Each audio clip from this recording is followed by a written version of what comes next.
All right, we are recording. Okay, thank you. Good evening, everyone. I'd like to welcome you to the Hsd School Board meeting of Tuesday, August 18th, 2020. Before we begin, I have a statement regarding remote meetings. As chair of the Hsd School Board, I find that due to the state of emergency declared by the governor as a result of the COVID-19 pandemic, and in accordance with the governor's emergency order number 12, pursuant to Executive Order 2020-04, this public body is authorized to meet electronically. Please note that there is no physical location to observe and listen contemporaneously to this meeting, which was authorized pursuant to the governor's emergency order. However, in accordance with the emergency order, I am confirming that we are A, providing public access to the meeting by telephone. We are utilizing Zoom for this electronic meeting. All members of the board have the ability to communicate contemporaneously during this meeting through this platform, and the public has access to contemporaneously listen to this meeting by dialing the following phone number: 888-475-4499 or 877-853-5257.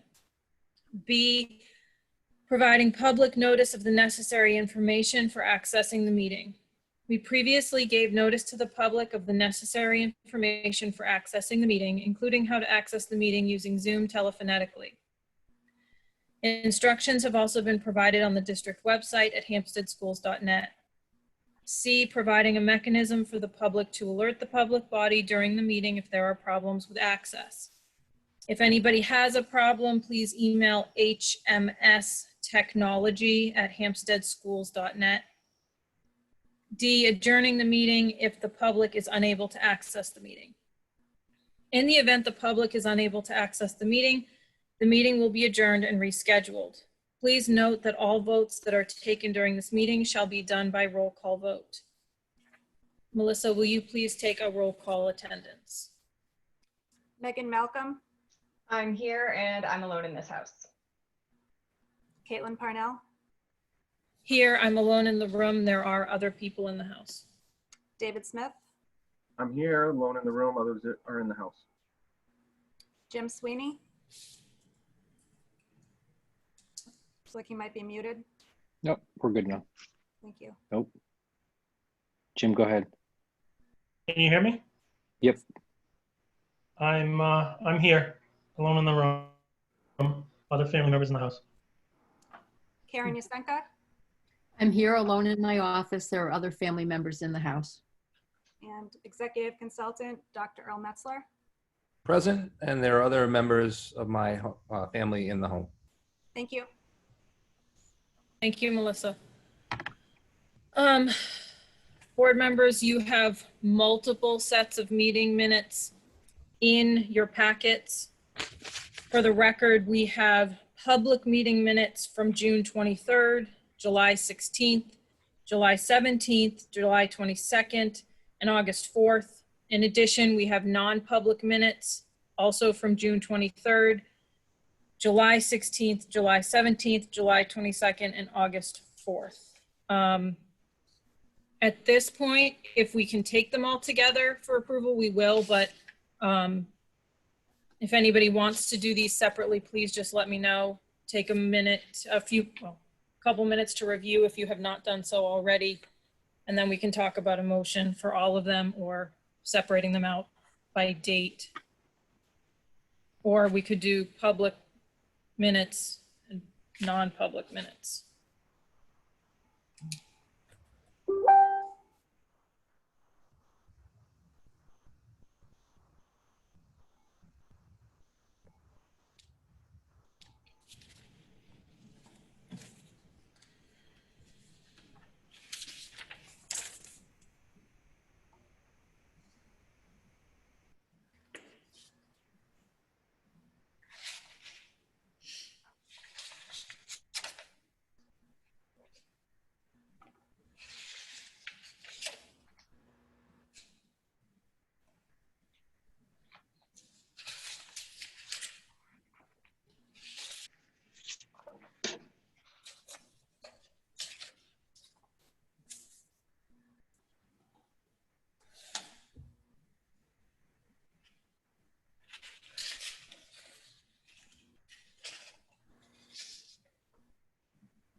I know people are still reviewing, but just to make sure I know what people want to do.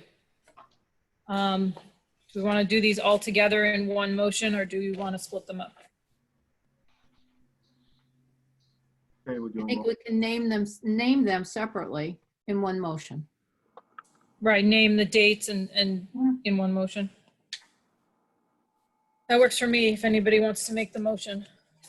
I'll make a motion that we accept the regular meetings from June 23rd, the special meeting minutes from July 16th, the emergency meeting minutes from July 17th, the special meeting minutes of July 22nd, and the special meeting minutes of August 4th, all 2020.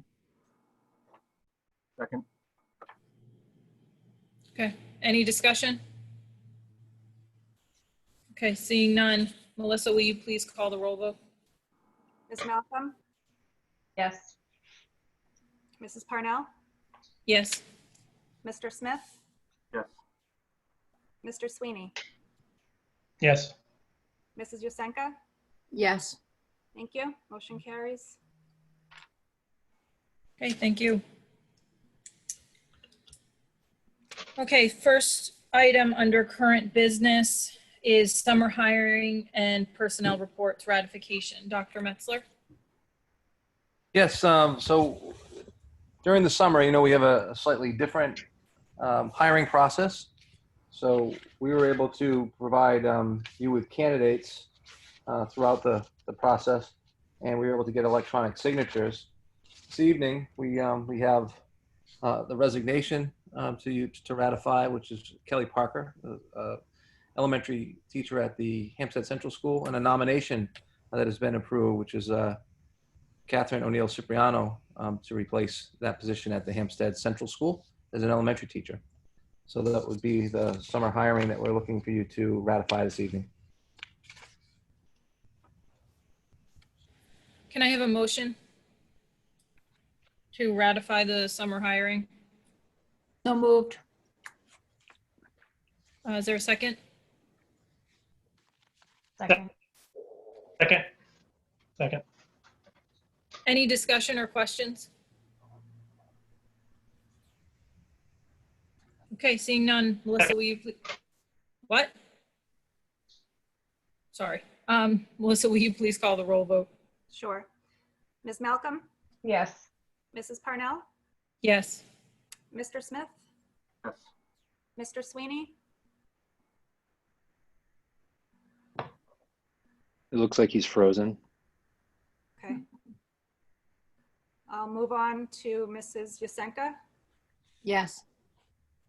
and I would go back to Mr. Sweeney, but it looks like his screen is still frozen. So in any case, the motion would pass with 4 yeses, and we'll call Mr. Sweeney as abstaining. Is that okay? Yeah, that's okay with me. Let me, I guess I'll send him a text real quick.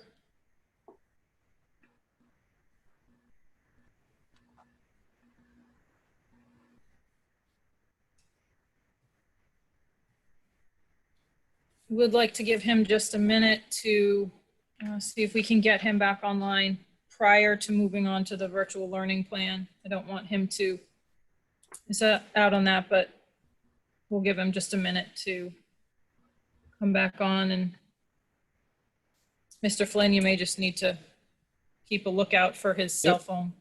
Thank you. Caitlin, while we're waiting, obviously, I know this happened quite some time ago, but I'd like to wish Kelly Parker the best. She was great staff member. She's moving on. And we'd also like to welcome Katie Cipriano to our Hampstead staff. So I know she's excited to come over and get started. So, welcome, Katie. So. Yes, thank you.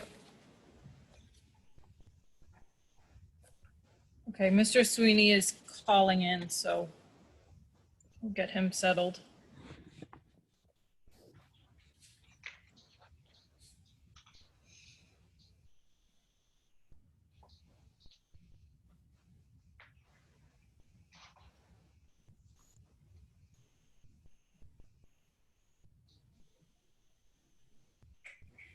Mike, do you have You know Jim's number, right? He just sent me a number he's calling in from. I might send it to you so you have it.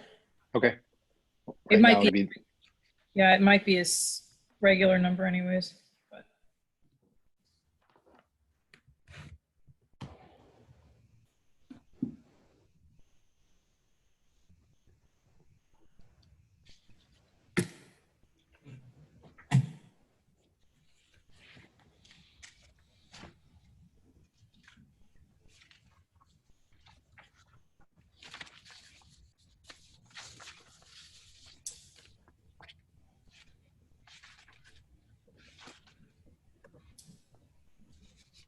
Carolyn, excuse me, Dr. Cheney, if you want to go ahead and put the document up, again, that'll save time and then we can get rolling and I can pay attention.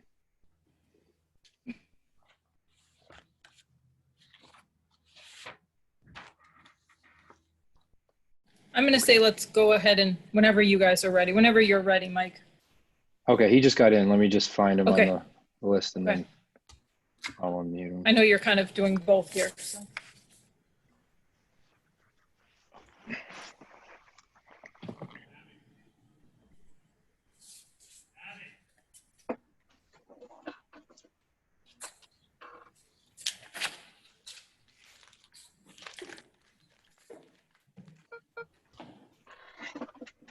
Okay. You want to get started? I know we keep asking back and forth, but I know. okay. So Yes, please. All right. Dr. Metzler, did you want to go first or me? It's up to you. Oh, that's great. Thanks, Mike. Yeah, so it's with our pleasure that we get an opportunity this evening to share with you phase one of our three-phase approach to a safe learning plan, the Hampstead Public Schools for the 2021 school year. Now, it's important to understand what this is and what it is not. First of all, the school board approved phase one virtual learning. So this is an informational, this is not an action item, but we're going to share all that information with you this evening about what phase one looks like. It's also, we talk a little bit about what it's going to look like moving into phase two, but this is not a discussion about phase two or discussion about what's going to bring us to phase two. Again, we will talk about that and we will share some of that information with you. As you know, we sent out a thought exchange over the weekend, and I think you'll be happy to know that the majority of people's that vocal majority really supported the board's decision. So that was really good to see, and we got a lot of good information. It helped us a great deal with putting together what phase one would look like and kind of what we'd need to do looking at phase two. But so we had an opportunity to really get in and take a look at what made sense for both schools and families, and tried to take into consideration all the input that we got. And both schools, I have to say, did an outstanding job really putting together what I think is a great schedule. Also, what a phase two schedule could look like. And again, what that work that we would need to do in early October to really start talking about late October for that move into phase two. So, Mike, did you want to say a few words about this before we turn this over to both principals? Please, I know sometimes we sound like a broken record, but as we got into this part of the planning session, I think that it really needs to be echoed that the administrative team and the building level task forces and other people that actually stepped forward at the time to help with this plan and this development. Again, we're talking hours of work that had gone on prior to and now certainly during. And I'll echo as when we get to the thought exchange stuff. The thought exchange, we actually made some changes this morning because of the information that we received from the community. So I just want to thank the admin team. Being a former building principal, this is really the stuff that you crave. It's your people, it's your schedules, it's your students, and I think you're going to see the fruit of their work for sure tonight. So without further, Dr. Cheney is going to be our scroller as we're managing multiple things here. So Dr. Cheney, if you can go ahead and get started, just for reference for people who may not have been here 2 weeks ago when we gave our PowerPoint presentation. In the beginning of this report, you'll see that there's some repetitive information. How the Safe Task Force was created, what were the guiding principles in regards to the safe learning environment, the learning and teaching. Again, you're gonna hear it a couple times tonight to minimize disruptions and develop continuity. You'll see that the CDC was our focal point for risk levels and determining space levels when we're looking at facilities and things of that nature. So I don't want to spend too much time reiterating it. If you weren't here a couple weeks ago, please take the time. This will go live on our new redesigned COVID page here, and you'll be able to access this document. So at this point, I am going to turn it over to Mr. Collins and Ms. Denola for the majority of the time, but you're also hear from Facilities Director, Mr. Mackey, Special Ed Director, Mrs. Flynn. No relation, I want to clarify that, and we will certainly make our way through here. So, Mr. Collins, the floor is yours. Thank you very much. I just want to echo some of the sentiments of Dr. Metzler and Mike Flynn. I really have to say thank you to all the staff. Not only did they come in for meetings, do some research, help us plan, they went through lots of scenarios and helped us work through this, and I know that happened at both schools. As we all know, we're gifted with a tremendous teaching staff and a support staff that was definitely right in the thick of this. Very, very good people doing some very good things. I also want to reach out and say thank you to a lot of parents that took the time to call me or send me an email, just asking little questions, wanting to know how it's going and what's it looking like and when are we going to find out more. But the best part was when they would tell me what's going on in their homes and their families as we planned this. So I shared a lot of that as we talked to the staff through this whole planning process. So thank you for being in Hampstead. It's wonderful to be here. And I see this as a great opportunity and challenge for all of us. So if you look at the screen, there's a school calendar that's up there. As you know, at the prior meeting, it was decided that we were going to start school on September 14th. So the administrative team had been working on that as a thought for a while. So basically what we know always happens every year is we bring in our staff for 3 days. There are 2 days that we meet with them. It actually starts tomorrow. These new staff are going to be in our schools or on Zooming and working with us. And it's my understanding about half of them are at the school, half of them are at home working with us over the next 3 days. I look forward to that 1 day a year where I can just spend the time with the new staff, just getting invigorated with the new ideas coming to our school. That's going to be Friday of this week. Next week, it's all hands on board. We're going to start on Monday, the 24th. Just to give you a couple of pieces of clarity here. There are 2 days that we're going to work with both of our HEA and HAS employees, basically the teaching staff, the therapy staff, the special ed staff, paraeducators, support staff, custodians. We're going to be working together a couple of days. Those in the HEA contract, primarily our teaching staff have an extra day next week. And then after that, what was going to be the first 10 days of the school year are going to be additional PD, which are very, very important for us to be ready to provide a significant virtual learning environment. I hope you hear through our presentation this evening, this is a much more robust learning environment. This past spring, it was emergency learning. We truly want to label this as a nice, robust virtual learning. Starting on September 14th, we've been talking this for a few weeks. We want to start our year off with a lot of fun like we always do every year. We can't do that big open house with the given climate. So we're definitely going to have a school-wide parade that day. And it's going to look a little bit different. We're not going to all come at the same time like the parades we did last spring, but that's a chance for families to come through in a parade environment. We'll probably have something set up where parents can just come up, grab technology with all of the new technology. They'll have workbooks and materials. We couldn't do this in the spring, but now we can. We'll have a lot of that stuff ready.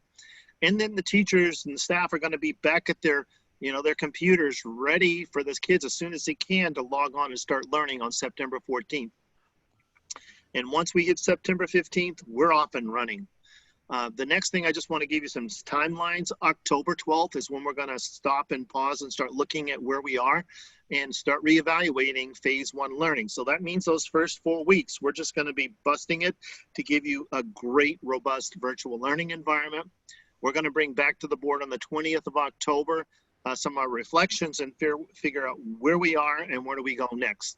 And there's just a little graphic on the bottom of the page, just so you know, that's kind of repetitive, as Mr. Flynn said. Go if you want to look at our work a couple of weeks ago. Dr. Cheney, I'd like to move on. So if you look at the return to school scenarios, what's really important for us to understand is that in a virtual learning environment, our goal is to provide instructional models that are going to be very flexible, that gives lots of opportunities for learning. We all know that children many times learn really well with that teacher right in front of them. Now that's going to be on a screen. We also know a lot of children work very well. Put them into a different setting and they work together with their friends. We're trying to incorporate in all of our work. So I want to just sort of give you a quick lesson on a couple of terms that you're going to hear used. You've probably heard them if you've read other school systems. Synchronous is a live lesson. That means the teacher is one side of the computer screen and a child or many children are on the other side of the screen. This is a synchronous board meeting. It's live. I'm talking to human beings on the other side. Asynchronous is the same basic concept, except you're preparing it so you don't have to see it at this time. However, it's got a lot of components in that are instructional in nature. I'll give you two wonderful examples that teachers have shared with me. We got a great music teacher in Amanda Stark. She's looking forward to preparing some real strong, robust arts lessons, musical arts lessons for the children. So the kids will hear song, they will actually see dance and movement, and they'll get assignments which are going to basically guide the child through their musical learning week. And then at the end of the week, she's going to have a synchronous lesson, which means she follows up. Another example of an asynchronous lesson, we've got language arts teachers that are going to prepare lessons, which shows the kids the learning concept. Let's say we're learning about vowels or a number or a letter of the week or something along that line. So the teacher is going to give that to the children so they can log in and pick up that lesson, or during a synchronous lesson, they can actually show that video and use that as a teaching tool. What I see that is for a lot of our learners that are really different kinds of learners, they're going to be able to watch that video a couple of times. We already know this happened. I saw a gorgeous little video of a little boy this spring who was watching Mrs. Stark's lesson every single day because he just wanted to hear her singing songs because he had remember singing those songs with her in class. Those are the type of learning that we want to make engaging for our students. At the same time, there is a third mode that's going to be very important, which is a learning opportunity, or a vast resource of online tools. Examples of that would be Lexia, a very strongly research-based. It's been in our fields for about 25 years. It's evolved through technology. We've used it a few years at our school. Toto Math and Reflex Math are math tools, so those children can practice their math facts, and the teacher behind these tools knows what the child's doing. They set the levels. They work with the child to see how their assignments are going in their work. A child logs in, they think they're playing a math game or a word game, but it's actually a learning resource. And we have a whole bunch of other resources that our teachers have got. Those are just a couple of examples. The best thing I can say to you, synchronous happens at this given time. Asynchronous and these online tools, you can grab them 24/7. So if you want to get up at 6:30 in the morning and play with Lexia, go for it. Your teacher won't be there at 6:30, but they'll be there probably at 9 or 9:30. If we could move on, Dr. Cheney, thank you. A lot of conversation has been going to this chart on this page. I could probably spend the next half hour, but I don't want to beat you up with all of the details because I do find schedules very important to designing an educational environment.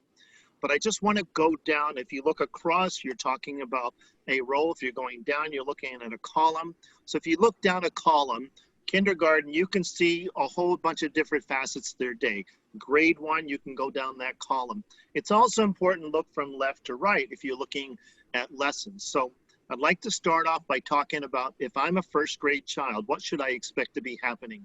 If I'm a first grade child, you can expect that their teacher is going to log in every single day. There will be a time that you'll know it's 9 or 9:30 or 10 o'clock or whenever we've set that time. It'll be an established time. So that child knows I can log in for 20 to 30 minutes. I'm going to see my friends in my classroom. I'm going to see my teacher. The teacher's going to set the tone for the day. This is what actually happens in a first grade classroom every day at our school. It's going to be in a virtual environment. That child is also going to have 4 days a week. They're going to have a literacy lesson where they can log back in again with their teacher. And the times are going to vary. And then same thing on the math side. The important thing is we're talking about 4 days a week. because on that 5th day, it's because we're going to load that up with some of the other things like an extra arts class. That is also important for children being able to get some extra supports that they need. When groups, what I need. We also refer to that as academic supports at our school. So if a child needs a little bit of tier 2 time with their classroom teacher, they need a little bit of reading support with our reading specialist. If they need to check in with a special education teacher, if they're working in the Ventures program, this is where there will be another session that they can go on. And this is going to vary by child. So some children may need to have this 2 or 3 times on a given day. Some of them may need it less. Science, you might see that under 1st grade. It's going to be built into their literacy and math lessons. That's our beginning point. But if you just slide a little bit to the right, you will see that the children in 3rd grade are actually going to be doing on that 5th day, they're going to have 45 minutes at a minimum of science or social studies. Again, this is rather typical of a school week at an elementary school. Moving on down, now this is where our unified arts are really cutting edge. I really like what I'm hearing from PE, music, and art. We're talking about some really interesting pieces. I shared an example with our music teacher earlier of an asynchronous and synchronous marriage. Same thing's going to happen with physical education. We've even talked with music and art teachers, and this is common what we've seen in a lot of our neighboring school districts, that school districts are having the children spend a 1 or 2 week period where they get music, and then they switch over and do art the next couple of weeks. I want to go a step further. Our PE teachers are actually going to keep it constantly throughout. So our children will be able to check in with their teachers. Matter of fact, the PE teachers are even being very flexible, saying, even though I may have a scheduled time to meet with your class, if you want to go to another class because it doesn't fit into your busy schedule, they will do that. FLES is something that we're still working out the details, but it'll definitely part of the kindergarten and now 1st grade programming. We are also telling families to plan at least 15 to 30 minutes with our youngest kids and up to 40 minutes daily for online tools. That's Lexia, that's Brain Puffs, that's all those other instructional tools that the teachers will be guiding them towards. And I also want to say that we haven't even taken into account the time that we ask children to complete work, to complete projects, to read that book. So there, I mean, to give you an idea, if you talk about live teaching time, our little ones are starting off with short periods of time, 35 to 90 minutes, but it's going to be little chunks of time. And again, that's a typical kindergarten classroom. I think about myself when I was teaching kindergarten early back in my career, way back in the 20th century, the kindergarten children would expect me to do like 5 or 6 little things within a 25 to 30 minute lesson. So that's going to be the concept of them. Yet the older children, they're going to be up to 3 hours a day, 4 times a week. And then on that 5th day, it'll probably be a little bit different time frame. And then again, there's all of that other remote learning that can take, you know, this gets into all of the other pieces that could happen, more or less, that would be very much individualized service, special education, RTI, and things along that line. The thing that I want to point out is, before I hand this over to Mrs. Denola, is we are expecting the scheduled school day to begin at 9 a.m. until 3:25. If I'm a teacher at Central School, that means that from 9 o'clock until 3:25, I'm going to be an active, engaged educator. Of course, they need to take a break and schedule so they have time to do all those other pieces. Just so you know, teachers also are planning on coming in an hour early or being accessible an hour early each day because of all the pieces that are necessary to our profession, which means get together with your professional learning community, your team, meetings with the staff, and of course, all the specialized meetings that happen with special education, or literally just a music teacher talking to a classroom teacher and say, how are things going? So I'm gonna hand it over to Mrs. Denola now. Thank you, Mr. Collins. Hello, everyone. Nice to see you. I'd like to just present our phase 1 schedule for virtual learning at the Hampstead Middle School. If you would look at, let's look at a 5th grader. Students will begin at 8:30 in the morning and they will be virtually learning until 12:25. From their schedule, the blue schedule goes on Mondays and Thursdays, and going down to the gold schedule on Tuesdays and Fridays. Within the context of those 4 days, they will receive instruction in all the core areas, including advisory every day, response to intervention with some supports, and UAs. They'll have 4 UAs in a week. We are very cognizant of the fact that our students need to have the support of the soft skills during advisory, and somebody to be an advocate for them and speaking with their core level teachers, and to be a liaison with the parents, which is something I'll talk to you more about in the advisory portion of this presentation. And I'd like to just give you a little input on the work that our scheduling committee has done, and I am so thankful for their thought, their time, their thoughts, their dedication to serving the entire child. And I think during crisis learning, we did we did as fine a job as we absolutely could in this phenomenon. Now that we know and moving into remote learning, we have made many changes to support the whole child. So I'd like to just say that the middle school schedule was created for the remote setting with many important drivers.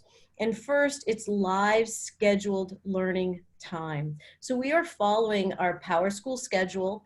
We are going to have students and teachers following a structured school day with live instruction with teacher and student interaction from 8:30 until 12:25 every day. As you all know, a virtual learning schedule is not the same as a traditional schedule. The structure of a normal school day is vastly different than students learning at home. They no longer have the rhythms of lunch, recess, walking through the hallways, or stopping at their lockers. All of that time adds to a normal school day, but isn't built into a virtual one, thus the shortened day. Doing some research on what is a reasonable time for students to be on a screen from 5th grade to 8th grade, I relied on the National Board of Professional Standards to guide us in the time constraints. And they recommend that middle school students should have about 3 hours of virtual learning a day, which is the healthiest of options. So there's no way we are going to have our kids on a normal school day, like from 8:05 to 2:45. That's not in the best interest of anyone. If you look and understand our schedule, you'll see that we are trying so much to streamline things so their parents can anticipate when the learning is happening. And also we worked really hard to process the platforms in which we are delivering our instruction. We heard our parents in saying, I can't go, I have a 5th grader, I have an 8th grader, they're using 2 different platforms. So we have agreed and conformed to consistent platforms through 5th, 6th, 7th, and 8th grade. So parents can navigate through them easily. We are all using Google Classroom, and we will provide students training in how to navigate in this world, and also extensive training for our parents so they can navigate these platforms. And another major focus is, we keep hearing the word, flexibility and shifting. We are constantly in a fluid state right now with following the science. And so in classes that are being taught, they will be recorded, and the instructor's version will be available to students who may have been unable to access the learning that day, if they were ill or some family situation needed them to miss it. And so we will have recordings of the instruction for parents and students, or if they even want to access for some relearning or practice. So we are trying to anticipate the needs of our students as well as parents. We want it to be as straightforward as possible. I put in this report that on Wednesdays, we will have, Wednesdays is What I Need Day. That is a day that will provide additional support in the areas of instructional support, remedial intervention, and enrichment. During that time, we will be able to make like office hours for students that need some extra help. The teachers will reach out to the students and say, hey, meet me at 10 o'clock on Wednesday. We're gonna go over that lesson again. It didn't seem to shore up. Let's work on this together. Maybe it's in small groups, maybe it's individually. Teachers will be very busy working in that purview, but also in IEP meetings and safety meetings, building leadership meetings, grade level meetings, core level meetings, all those things that it's the business of education. There's got to be time set aside to do that. So I feel pretty confident. Now I feel very confident that our staff is up to extending our abilities, our knowledge base with regards to what's best for students. And we have also incorporated RTI, which is response to intervention. That is something that is a core value that our district has been using for a few years now. So that is part of every student's day to identify areas of need that they need personally. So then I'd like to just say something with regards to fall sports. The Tri-County League, which is what Hampstead is part of, is following the NHIAA guidelines for fall sports. We have every intention to follow through with fall sports in a safe and an appropriate manner that's following best practices. Mrs. Benson is on this board. She is part of the decision makers on what is the best way for our students to participate. This fall season will be a non-competitive season, which means schools will begin practice and tryouts on September 8th or after. The season will start September 21st, which will allow our athletes to participate in games with other students if the schools decide it's safe to do so. There are some strict rules on people who are observing. We'll need some facilities pieces to support any spectators without having anyone going to the building to use any of the facilities. So if you look on our athletic website going forward, you're going to see there's no schedule, no standings or scores. There may be an open tourney at the end of the season, but it all depends on how many schools participate. Some have opted out for this season. Some are still waiting on schools to decide whether to go forward.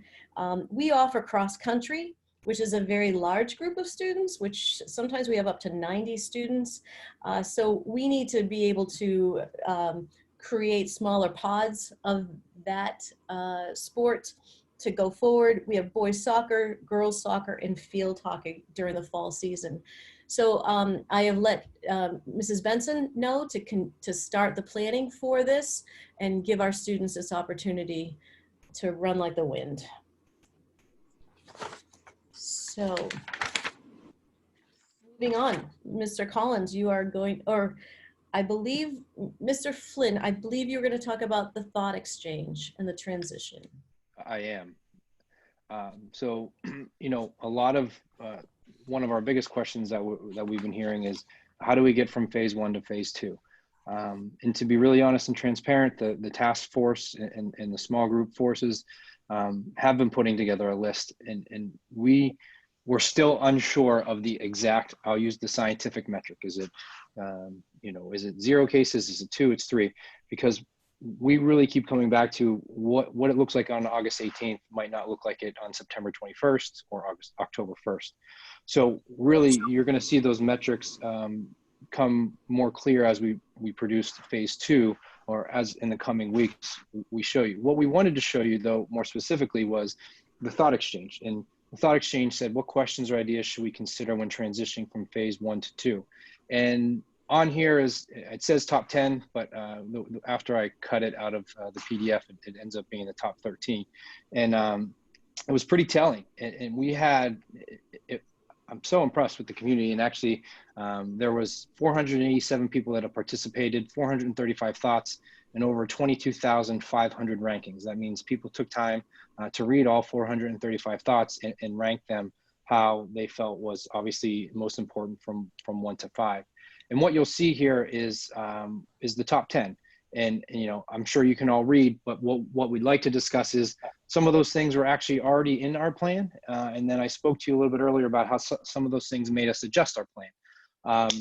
The weekly communication, we talked about briefly, and they're going to go into a little bit more about phone calls, emails, parent meetings, those types of things while we're in virtual learning. It's so important, as many of you have rated at the highest, that we continue that communication and making sure that everyone's on the same page. The outcomes that should be decided on science, not politics. That's what we've been using.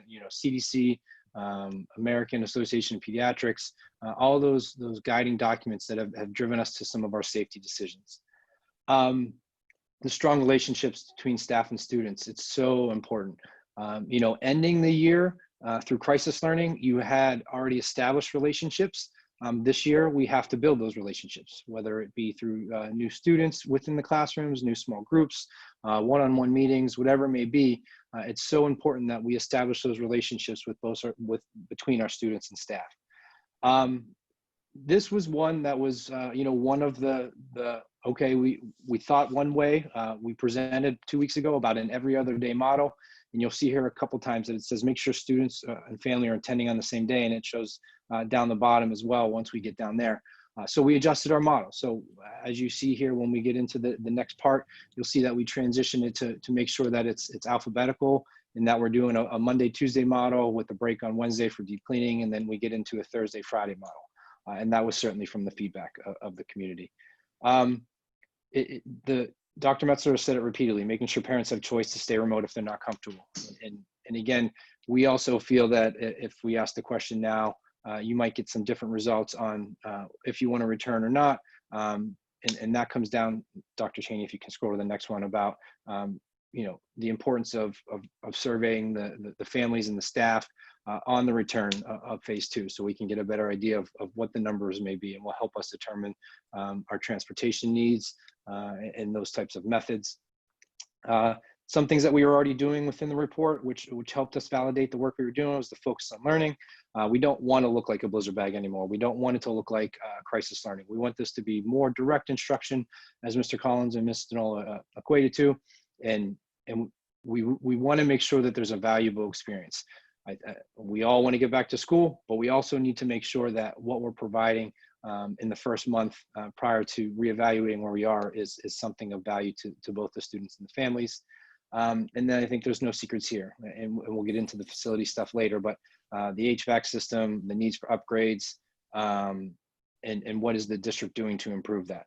So you'll see here, as I said, 22,500 people had starred these things, and these are the top 13. Really, it's where the page cut off. I was going to do top 10, and then I'm just going to be honest, that's where it cut off, and I couldn't figure a way to cut it out. So those were the top 13, and we thought it was valuable. We appreciate the time. You're going to see more of these, probably more frequently, around the posing of questions in regards to phase 2 model, and then certainly when going from phase 2 to phase 3. Mike, if I could? Yeah, absolutely. Right. So not to get, this isn't very scientific, but not to get too scientific. So if you look at the star, the way these things are rated, when you get 4 out of 5, you're looking at 80% of the people that are participating in the survey feeling that these are really valuable thoughts and really valuable contributions to the discussion about what we need to do for school. So I challenge people, when you think, okay, it's, call it August 17th, we were far more optimistic 2 months ago, June 17th. We really had little or no idea on April 17th. And so if I try to fast forward this 2 months, what is it going to look like in October, and what are we going to need to do? Just from June to August, it's just very different. And if you had said in April that we'd be having this discussion in August, I would have been no way. But here we are, and we don't seem to be making the kind of progress. At least New Hampshire's doing great, but we're socially distant by nature here. So once we start putting everybody back together, we have some great concerns about what that could look like. So I know you heard a lot about what I need, right? So obviously this is student focused, right? Students first, making sure we take care of our kids, your kids, my kids, everyone's kids. And then we talk, we have those same conversations with staff. What does staff need? Make sure you have everything you need. It's the conversations we have with Kara Gordon and HEA, Lisa Lambert and Hass. And I know that the leg of this stool, if you would, is the parents. What do the parents need? So we get down to this last one, survey parents and teachers. I mean, I think if we fall short, that's where we fall short. We need to find a way to get parents what they need. And, whether it's, obviously for some it's help with remote learning, for some it's equipment, for some it's Wi-Fi, whatever those things are. But I think that's where I think a lot of our conversations in terms of trying to triangulate the data that we've just, these 22,000 plus, ratings and all these comments to say, how do we support? We're supporting our staff, we're supporting our students, but I think that's the place where I think we need to really spend a lot of our time and energy from now, as we open school and into October. So that's what our next, kind of strategy, if you will, because I do believe the staff and the students are in great shape to do a really, really good job with this. But we really need to figure out a way to get parents what they need. So I think that's probably our next move, is to send something out asking parents exactly what they need to be successful in phase 1 and what they may need to be successful in any kind of transition into phase 2. And then there's that third phase that we're not really even talking about yet, is back to our old normal, which will be our new normal. What kind of supports you're going to need to be able to make that transition. So that's really the work, I think, moving forward. I appreciate how long, because if you're going through 400 comments and you're starring them all, you could be at that thought exchange for the good part of an hour or more. So we really appreciate everybody chipping in, and you can look forward to us reaching out to for that last leg of that. We really need to find out what parents need. That's really our next move. So thanks, Mike. Yeah, in the one part that before I turn it back to Mr. Collins, is out of those 435, a lot of it really came, we spoke about professional development, and you'll see it in a little bit, but and what we said today is we need professional development for the parents, especially at the central school. What am I looking at when I'm looking for Google Classroom? What am I looking at when I'm in Seesaw? So you're going to see some training sessions that are going to be offered for parents on the platforms and the devices and the things that we'll be using. And we certainly want to help them be able to support their children when needed. All right, Mr. Collins. Okay, the next thing that we're talking about here is the hybrid learning. We just want to give you sort of a tip of the iceberg here. We certainly can't get into all the details because that's a way out. And so we spent a lot of our energy focusing on a real robust virtual learning in phase 1 and in phase 2. With the hybrid learning, we're trying to merge the two as best we can, because let's not forget that hybrid learning is basically half of your school is still in virtual learning while the other half are starting to come to school. So to begin with, in the hybrid learning, I just want to define it this way, that in Hampstead, we're going to have 2 cohorts of children, which will split the alphabet in some way, make it family friendly, so that on Monday or Tuesday, while some of our kids are in the school learning, some of them are going to continue in the virtual learning. My research says the hardest thing ahead of us is hybrid learning, to maintain in-class instruction at the same time you're maintaining virtual learning. And then on Wednesdays is that day when everybody's read about, that's the day you do the wipe and clean your school, because there's not very many kids in the school, if any at all. But the staff will be there working with getting things ready for the swap over to grab that second cohort of kids. So if you think about hybrid learning, a family is probably going to have their first grader and maybe their fourth grader and their seventh grader on a Monday, Tuesday. And then on Wednesday, there's going to be some virtual things going on. I alluded to earlier, such as the arts. Some of those special education programming pieces will still continue because they need to be 5 days a week. And then that means Thursday and Friday, your kids are going to be into that virtual learning. They're going to be capturing some of the asynchronous lessons. And if we can share some stuff outside of the school, of course we will. So if you want to talk about what does a day look like, arrival and dismissal is going to be actually determined by transportation. At Central School, we know it's 8:45, we unload the buses. By 9 o'clock, we're rocking and rolling. At 3:25, we start sending them off. But arrival and dismissal is going to be very much at the mercy of what transportation can provide. Because don't forget, social distancing on buses is going to suggest that we need more buses or more routes, one or the other. You're still going to see a morning meeting happening if the kids in school or if your kids in a virtual piece. Core instruction, English language arts, math, science, and social studies, they're going to get some of it in front of their teacher and some of it in a virtual environment. Interventions like RTI, special education, ventures, some of that's going to be in the virtual side, and it will continue into the hybrid, and it may become a little bit of each. Same thing with the unified arts. Lunches at the central school, we're going to start lunches in the classrooms. If it's a good day, we will definitely go outside for a picnic style lunch. And I want to take this a step further. If we can have a reading class outside because the weather allows, that would be awesome. If we can do a math lesson out in the middle of a field, we'd love that. Recess in classrooms, I can't ignore one thing that happens every October. It's called Triple E. We've seen out of the last 3 falls that we've had Triple E interrupt us significantly. So if Triple E is not impacting us, we're still going to have to dodge rainy days and other pieces. Unified Arts will definitely continue with some major components of the virtual model into the hybrid learning, but I also know we'll put some of it in the live stuff that happens inside of the building.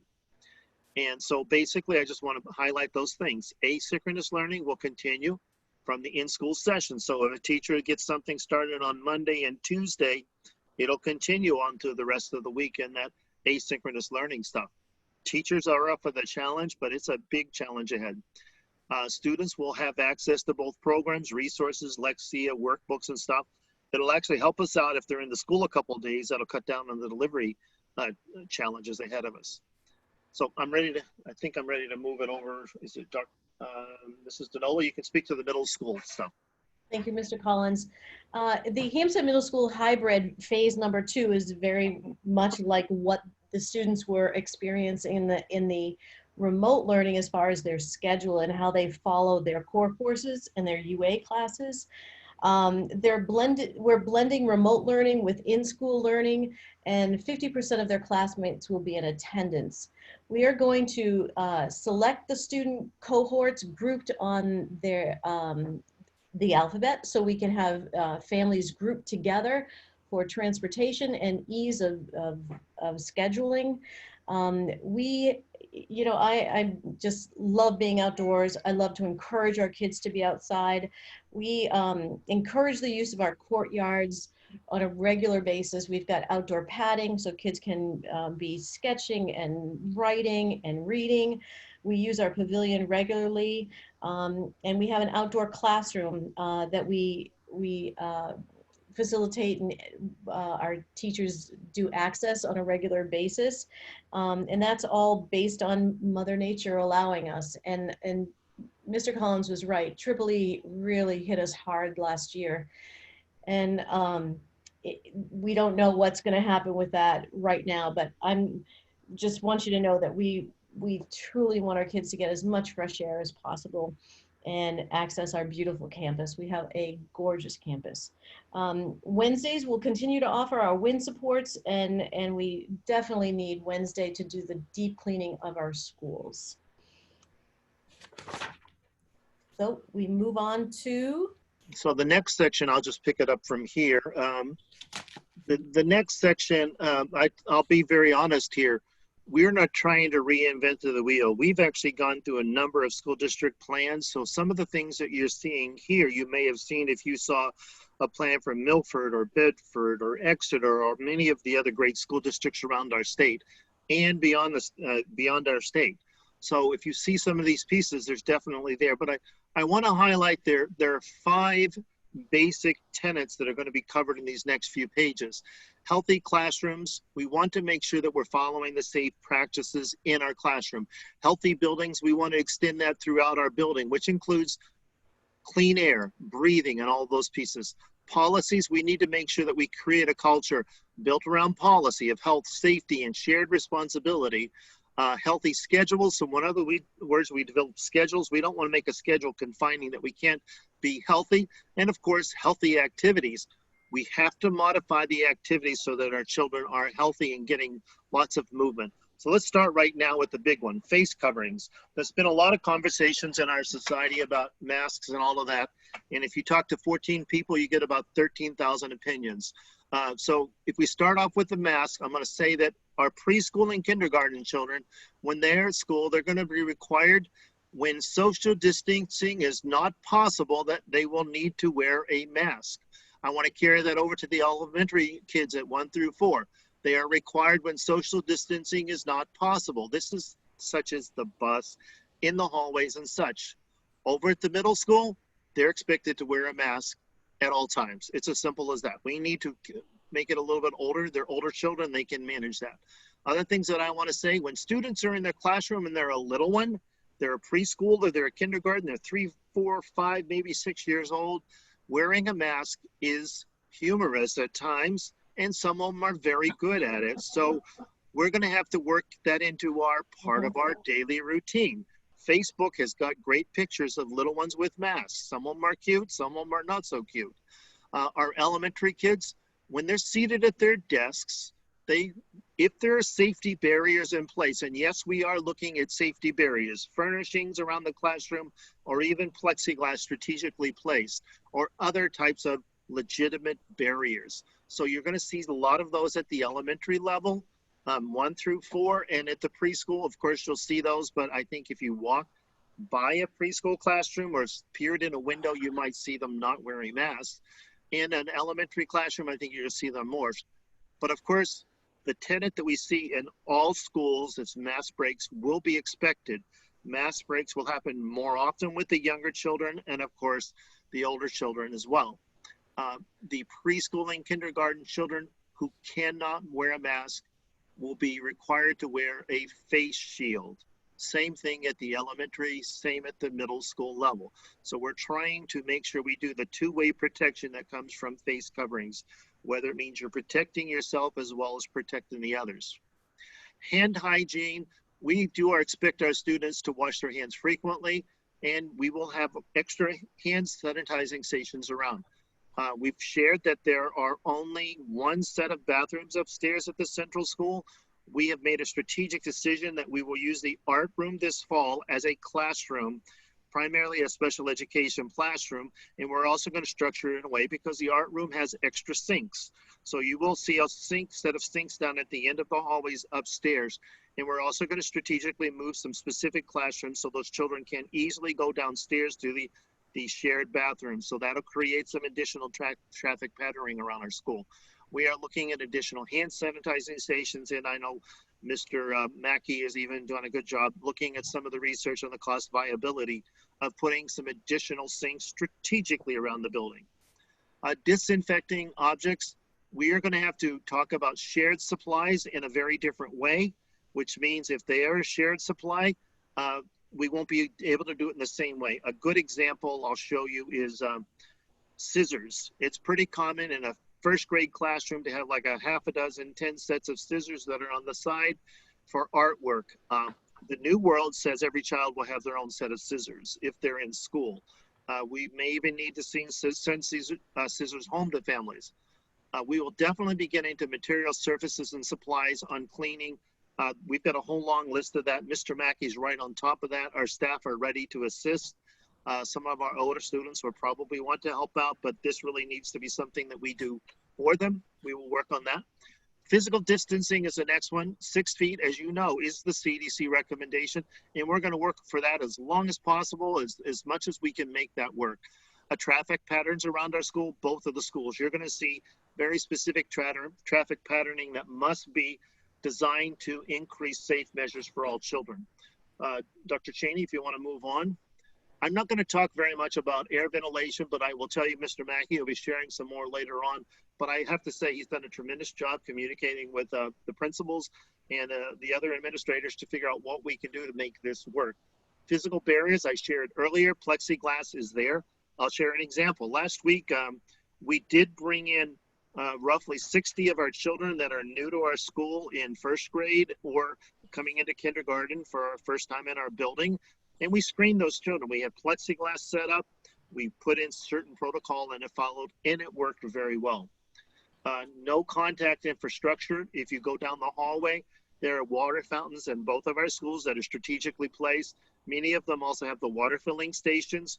We will be locking off the the little water fountain spouts, so they will not be sharing water fountains. However, we will still have those touchless water bottle stations, and we will expect every child to have their own water bottle. Either they bring it to school or we will provide. Surface cleaning, I think I spoke about that a little bit earlier. Bathroom hygiene at the early childhood and the elementary level, that is definitely a constant conversation. It's just going to be a different, more important conversation this year. I know families are very much supportive of us working on that one. Continuing down the page, culture, we are going to work very heavily with our staff on training. That starts with our school nurse, who's already been very involved working on the training and being ready for making sure that our school is safe. We work very hard on that one. And as part of that PD that we're talking about, the professional development before we start the school, there's going to be additional training for all of our staff just to clarify the protocol and expectations. There is a response team that is in place in our school already to deal with students, and that will be ramped up. We have a significant emergency operations plan that has some of this built into it, and it will be expanded because of the world of COVID. Illness, we will definitely follow all of the CD guidelines. And again, this is where the value of having great nurses in our district will make this work for us. High risk, there are high risk members of our staff and some of our students, and they will get additional attention. There is a rumor of an elementary principal in the community that's well beyond the age of 60 that needs additional attention. So I know Dr. Cheney will be taking care of me, as well as Nurse Houston, as well as my big sister, Maria Donola, yelling at me all the time. Transitions, our schedule will be built to allow for transitions. A simple example would be, at the point in time that we can start getting the lunch program rolling, it'll be spaced out. So we don't have children necessarily with that big long line going down the hallway, going to and from recess, things like that. Lunch, you will notice that we talk about lunch. Lunch is only part of the kindergarten as far as full day K. It's not really part of half day K or preschool, but when we do start bringing lunch into our schools, it will be served. Lunch will be served in the classrooms at the elementary at first. And I know a big piece of what we're planning on doing is more of the grab and go lunches for those children that are getting a school lunch. So more of the bag lunch concept, stuff that they can walk away easily. Things, you know, the fun parts of being an elementary parent is doing lunch buddies. I don't think I need to say a whole lot about that people know that this is not the year for lunch buddies. We hope to get that back as soon as safety allows. Moving further down, transportation, we've alluded to that earlier. That's going to be a very significant amount of work. Attendance, I really want to make it a point of emphasis.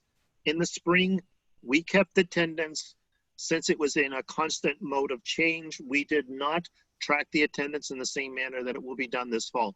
There will be a daily attendance. There will be follow-up for students that are unable to attend to school, just to make sure that we've got them covered and taken care of. Everybody's safe, as well as those families that are having a hard time that need some flexibility. So attendance will be some sort of a tipping point to help us monitor what we need to do to take care of our children. Recess is definitely a big piece. There's always an important need to wash your hands, and you know, the cream, the hand sanitizer and stuff. That's part of the culture of Central School. Again, it ramps up this fall. Physical education at both of our schools. We're looking forward to it happening, but we also need to do it with another lens, which means in the COVID world, how do you take it from there? I'm going to hand it over to Mrs. Donola, because the rest of it, I think, really pertains more to our older students. Thank you, Mr. Collins. With regards to athletics, I did speak to that previously in the presentation. And co-curricular activities and school-wide events, of course, we can't gather in large groups. However, we can offer clubs in activities such as ABC, Student Council, National Junior Honor Society, Sunshine Club, Makerspace, book clubs. Those things during crisis learning was, you know, it was not the focus of incorporating into a child's day. We were just working to get it done. But at this point, now that we've had time to work through it, know what it is, and know how we can offer this in a meaningful way to our students, and have eyes on, and to have live sessions where kids can see one another, talk about it, how are they going to change the world? How are they going to adapt to this new changing world? They need those opportunities. And in our clubs and activities are very diverse in which we can absolutely start those up again just in this different forum. So we're very excited about that. And I thank the advisors who are going to step up and offer those and stretch their abilities in this different forum. So I think one of the things that Mr. Collins and I we wanted to make clear to you is that many of the reasons why we made these decisions, and we're not medical doctors and we're not other than school administrators and parents and grandparents ourselves, is we anchored these in these documents by the American Academy of Pediatrics, the CDC, Schools for Health, the New Hampshire Grades K through 12 back to school guidance, and all of these resources we are just learning and acquainting ourselves with them and then applying them to what we do in our very precious schools. And as these things change and they are upgraded, we will continue to be flexible and shift. We're flexible, we shift. And that is something that's very unnerving in this day and age, especially raising children and having jobs. However, that is the world that we find ourselves in. So we will continue to update you on the best practices and continue to guide our schools' reopening process accordingly. Okay, full return, as was stated earlier here. We're not here to talk about full return, but we're going to try to make it look like what our school has looked like in the past, but I can't emphasize enough, even when we do return to full, it will not be the same. I have a feeling it's going to probably take a couple of years before we can get there. On the academic side, it can't look the same. We've got a lot of work to do just to get things back up to speed, no matter what we do. We talk about building safety and all those other things. We don't want to abandon the hard work that we've been doing, but we do want to do a full return, but there's so much work to be done with these first two phases. Tune in later. So if we could move on, Dr. Cheney. Social emotional learning. Social emotional learning has been a sort of a topic that we have embraced in a lot at our schools over the last 3 or 4 years. As an example, Central School has adopted a great program called Second Step, which we've been training all of our staff.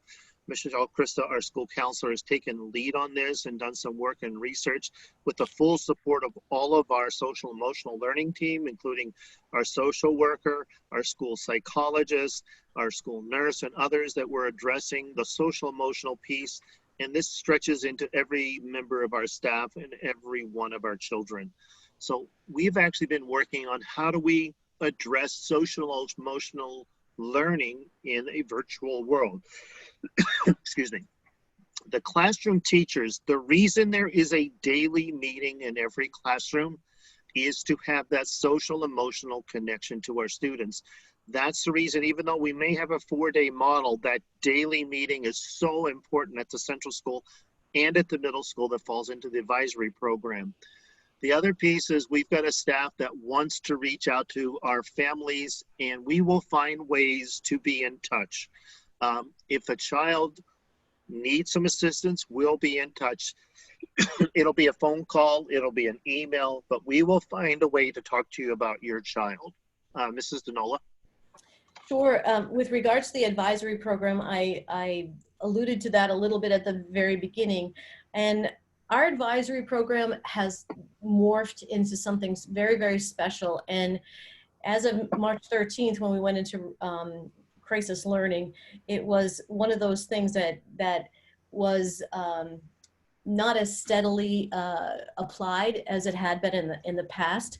And one of the things is I've been working with our staff throughout the summer and throughout crisis learning, it was that our students really need that opportunity to address their social emotional pieces and their soft skills. Our students are assigned to one advisor, which is only, the group is made up of only about 10 students, sometimes less. And that advisor meets with their groups of children every morning to begin their day. So the very beginning of the day, they are with their advisor. They're together all year long. They know who they are. They know by eyes on how a student is doing. And this program is meant to provide daily check-ins and contains various social emotional activities that the advisor will oversee, but also is predicated by our program that we have in place that we've been using in the past couple of years. And twice a week, the students will end their day with their advisor, meeting with their group, talking about what went well, what didn't go very well, and then providing a checkout for students to assist them in any issues that arise.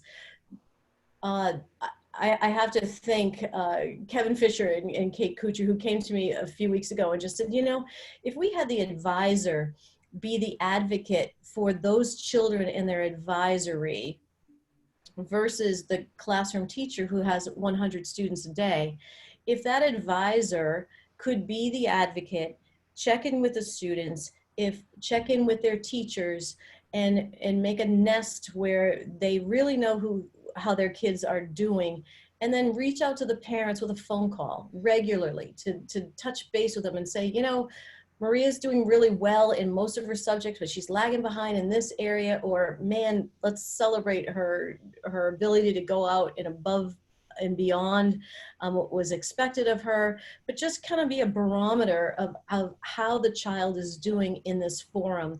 This is our task and our honor to be able to work as a liaison between the children, their core teachers, their UA teachers, and home.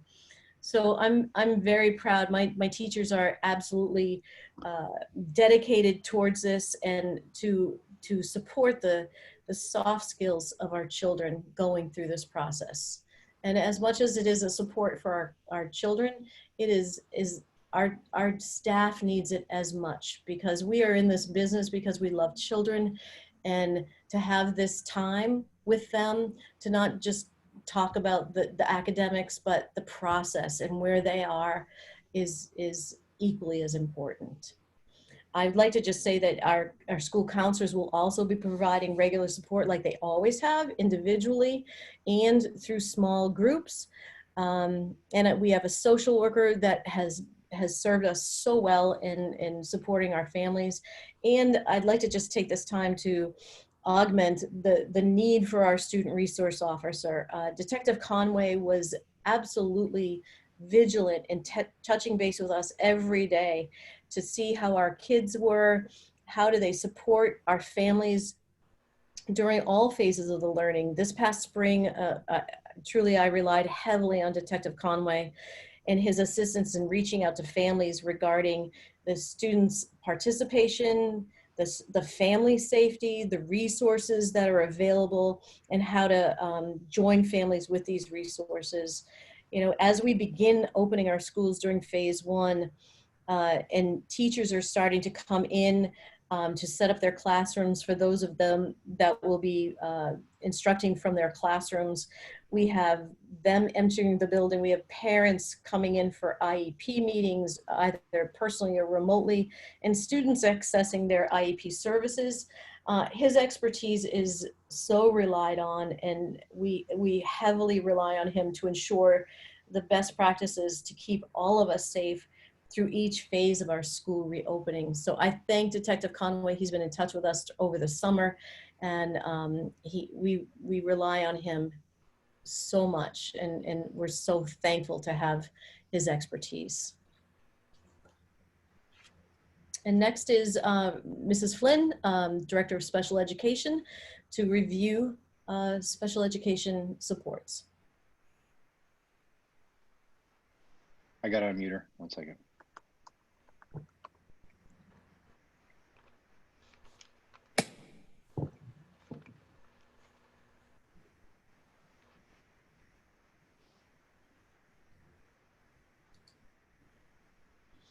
Thank you, Maria.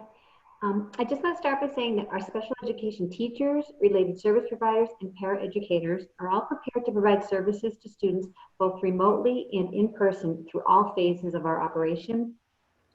Case managers will begin by communicating with each family to discuss individual needs, and with additional input from classroom teachers and related service providers, will coordinate service delivery that is as prescribed in the student's current IEP, and obviously making any needed adjustments.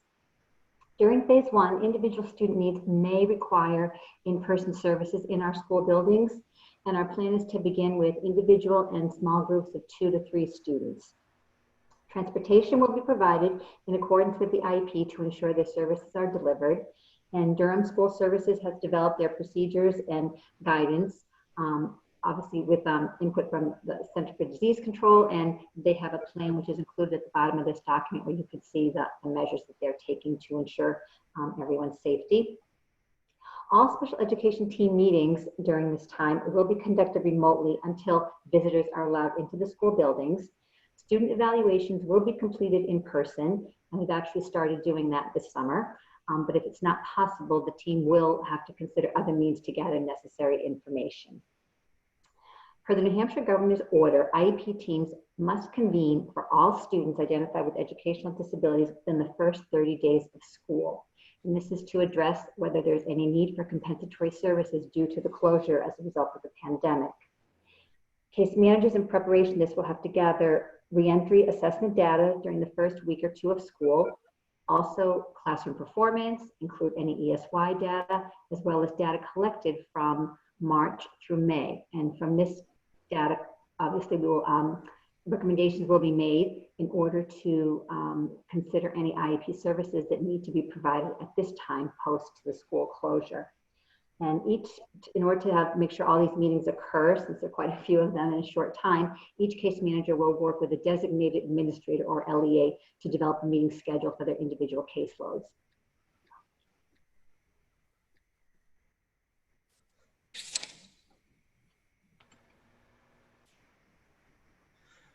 Okay, I think I'm going to pick it up from here. The supports for our staff, we cannot emphasize the importance enough to say that we have to retrain ourselves. Fortunately, we've got an enormous pool of resources within our own staff, and we are going to reach out. For example, on the social emotional learning side, we've been working for a few years on trauma and social emotional learning, but we're still looking for additional resources to come in. Maybe a speaker to speak to our staff to frame it about what happens in the social emotional world and even trauma during a COVID world. There are speakers that many of our colleagues at other schools have brought in, and we've been working on vetting some of those speakers and see what would work for our school district and our community. We need to work with our staff on that synchronous learning delivery platform, making sure that they know how to design those lessons. Keep in mind, a classroom teacher is now going to be a video producer of sorts to prepare a lesson for their children. Major communications tools, Seesaw, Google Classroom. We've streamlined some of our use of those tools. We need to train our professional staff and those other teachers called moms and dads and other family members at home. We've got a whole list of online tools out. You'll see a long list there. And we plan on doing parent training as best we can. Moving down the page, you can also see we have to build in time for teachers to literally to sit down and talk to their colleagues and plan lessons. And then staff meetings will definitely happen. And that's part of our game plan as we move forward. Technology, as was alluded to earlier, we're definitely doing school issue devices. Chromebook is the device of choice 1 through 8. iPads is the choice device in kindergarten, and we will even be delivering some of those to our preschool children. Major platforms, we've talked about those, and there's another for you, a list of the online products that we are using to support all of our curriculum areas and materials and students. We definitely going to set up a delivery or pickup routine, and families will be very aware of that. Food services, as you go to the next page, again, as I alluded to earlier, free and reduced is a very important means for making some children get food during each day. And yes, that occurs in a different need in every community, but it's definitely a need for children in our district. We're going to do something a little bit different this year. We typically put that application online and parents can submit it. It will actually going to be mailed to families this year, just to encourage families to do it, because it's a different year. Free and reduced is definitely based upon socioeconomics that have occurred in an unusual way this year. So families are encouraged to apply for free and reduced lunch. It will also help us when somebody looks at the federal level at all of our needs-based pieces. And I think it's definitely something that has hit this community in a big way.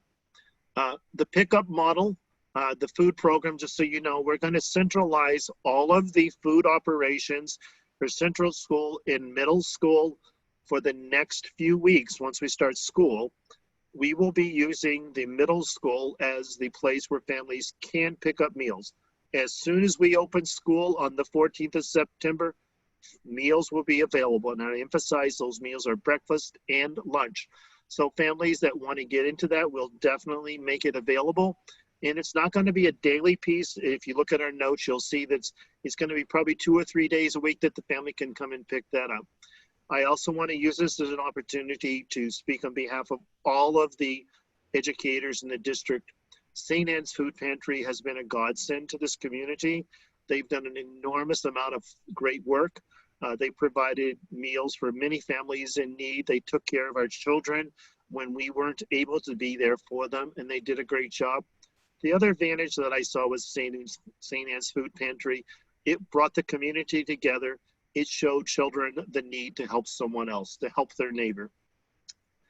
So at this time, I'm going to hand it over to Mr. Mackey, just sort of give you some overview of some of the work that he's been doing to make sure our facilities are a safe learning environment for everyone. Thank you, Mr. Collins. All right, so we'll start with the buildings. Classrooms and offices this year will have a more minimalistic approach to keep things more in order. This will promote more effective cleaning, allow for exhaust vents and HVAC systems to remain open, not blocked, make them easier to be run and maintained efficiently. Buildings will be closed off to all staff except for facilities crew after a certain hour each day. This will make sure the building is in a clean state for the following day. Next is a breakdown of what the cleaning is going to look like. Daily cleaning, we will have periodic walkthroughs.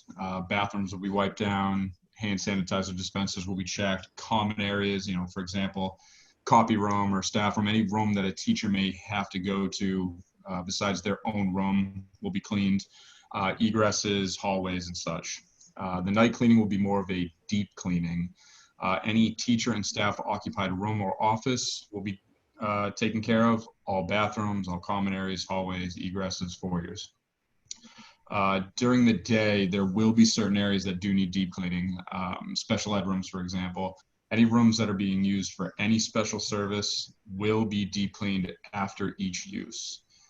Any nurses area as well. Following that, maintenance, the daily routine there will mostly consist of checking filters, making sure, they're, clean, and if they need to be changed more frequently, they'll be changed. Exhaust systems and unit ventilators will be make sure that they're in working order, running efficiently, and as well as just continued repairs and maintenance to the buildings and grounds. Sporting events for fall, when they happen, we will have porta potties outside. They will be cleaned periodically. And thank you. I do have one recommendation to look into. Currently, we have 1 day custodian in each school and 3 night custodians in each school. I'm recommending that we look into adding some custodians. We will need the flexibility, and this will be essential for even phases 2 and 3 because more hands mean more cleaning. We're limited right now. And I think for phase 1, 2 days and 4 nights would be very good. And then, we will have to reevaluate for phases 2 and 3 to make sure that, we can, better clean for classes, full classrooms or half classrooms. It's going to be more time consuming. And a little section here, information on the HVAC system. Since last meeting, we've had the HVAC system walked through by our HVAC contractor.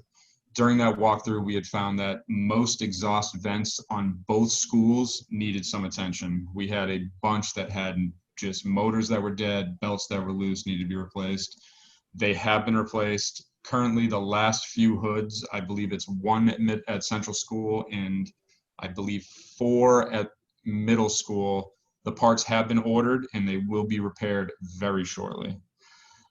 As well, through our findings, in some of the buildings there are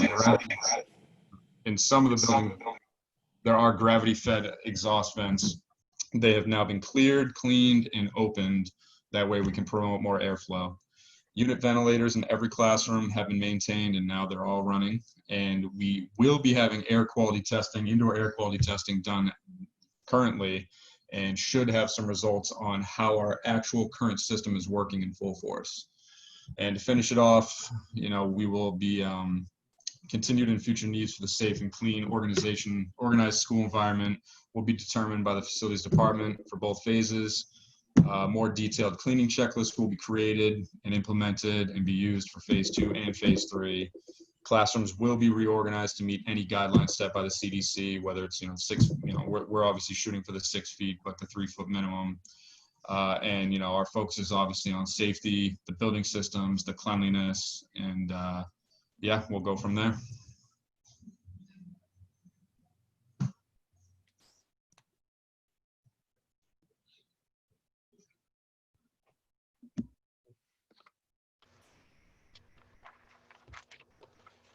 Okay. Sorry, I was muted and I was talking. I wanted to, again, we know it was extensive. It's the details that we've been doing. And just want to, again, thank everyone for the time putting the document together. And we will certainly get this document posted to our new site here real shortly. Dr. Metzler? Yeah, thanks, Mike. I'd like to also thank the team and certainly the task force on that we'll be pulling back together following this evening's the full task force after this evening's meeting sometime in the next few days. So all the parents that participated, certainly that information that you shared with us was very helpful. Again, you have our word. We're gonna reach out and see what you need and see what we can do to help. And so when that will come out in the spirit of a thought exchange, maybe as early as tomorrow, if Mike, we good with that? Yeah, we should be good to go. Yeah, to get that out and we can start trying to figure out how to make sure that that all the stakeholders are supported here. Parents, the students, and staff all have what they need in order to be successful. And then, and then obviously looking at what we're going to need to be successful to transition into phase 2. So again, thanks to everybody for all your help. There is no simple answer to this really, really complicated question about how to do this the best way. We focused on safety. We have a safe learning plan. And so, we're ready to implement and execute. So thank you. Thank you, Dr. Metzler. Thank you, Mr. Flynn, Mr. Collins, Mrs. Denola, Mrs. Flynn, Mr. Mackey. I think that was all very comprehensive, and I really appreciate the detail and the information that you're giving both to us, but also to, we have a lot of people on the call attending the meeting tonight. And I think the amount of information was really helpful. As you mentioned, Dr. Metzler, we're not taking any action on this. This was to some extent information, but I do want to open it up for questions from board members. I have a couple, so if it's okay, I'm going to jump in and then I'll give these to everybody else. My questions focus mainly about what was mentioned for materials that we may have to lend out to families should they need them. Are we talking, I know also we talked about helping with internet access if needed. We talked about that at the last meeting when you presented your recommendations. So are we still thinking if we needed to help with any sort of internet access, any sort of physical supplies? As I've been getting ready for my family to have remote learning, I've been looking at desks or chairs or something like that. What kind of things are we talking about for materials that we may be able to help families borrow or use if needed? I think I can speak at the elementary level that our classroom teachers are already working on some ideas.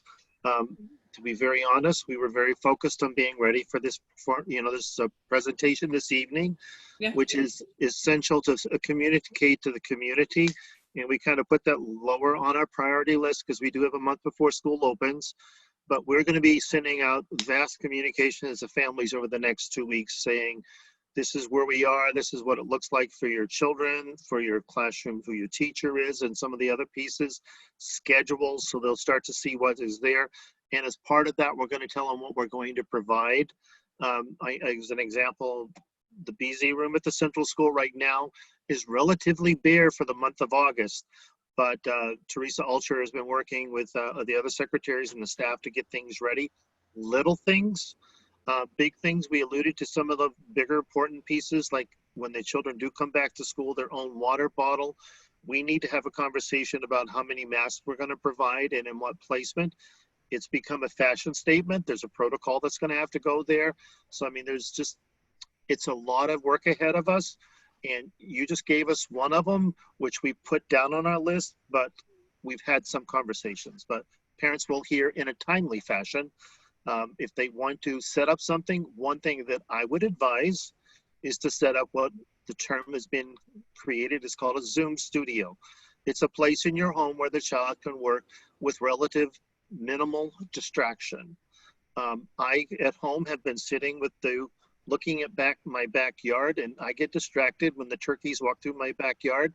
So it's not a great Zoom studio, but I think when you think about a little child, you're gonna have to be thinking things like that. That would be a very important piece. You talked about a desk or something along that line. And I know every family and every home is different, so you're gonna have to find what work with your home.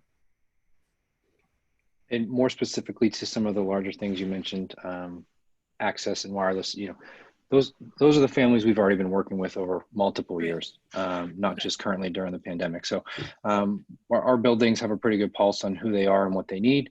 And not only that, we have a pretty good relationship on that. So if anything new occurs, as we're moving along here, the principals have been on top of it, the teachers are on top of it. We're gonna supply as much and as everything as we possibly can. That's reasonable for sure. Great, thank you. Other questions? Do you have a second one, Caitlin? Sorry, what, Dave? Did you have a second one? I thought you said you had two. I kind of combined them. I kind of combined the internet access with other physical materials. So yeah, go ahead. So I've got a couple, probably more than a couple, but I'll share.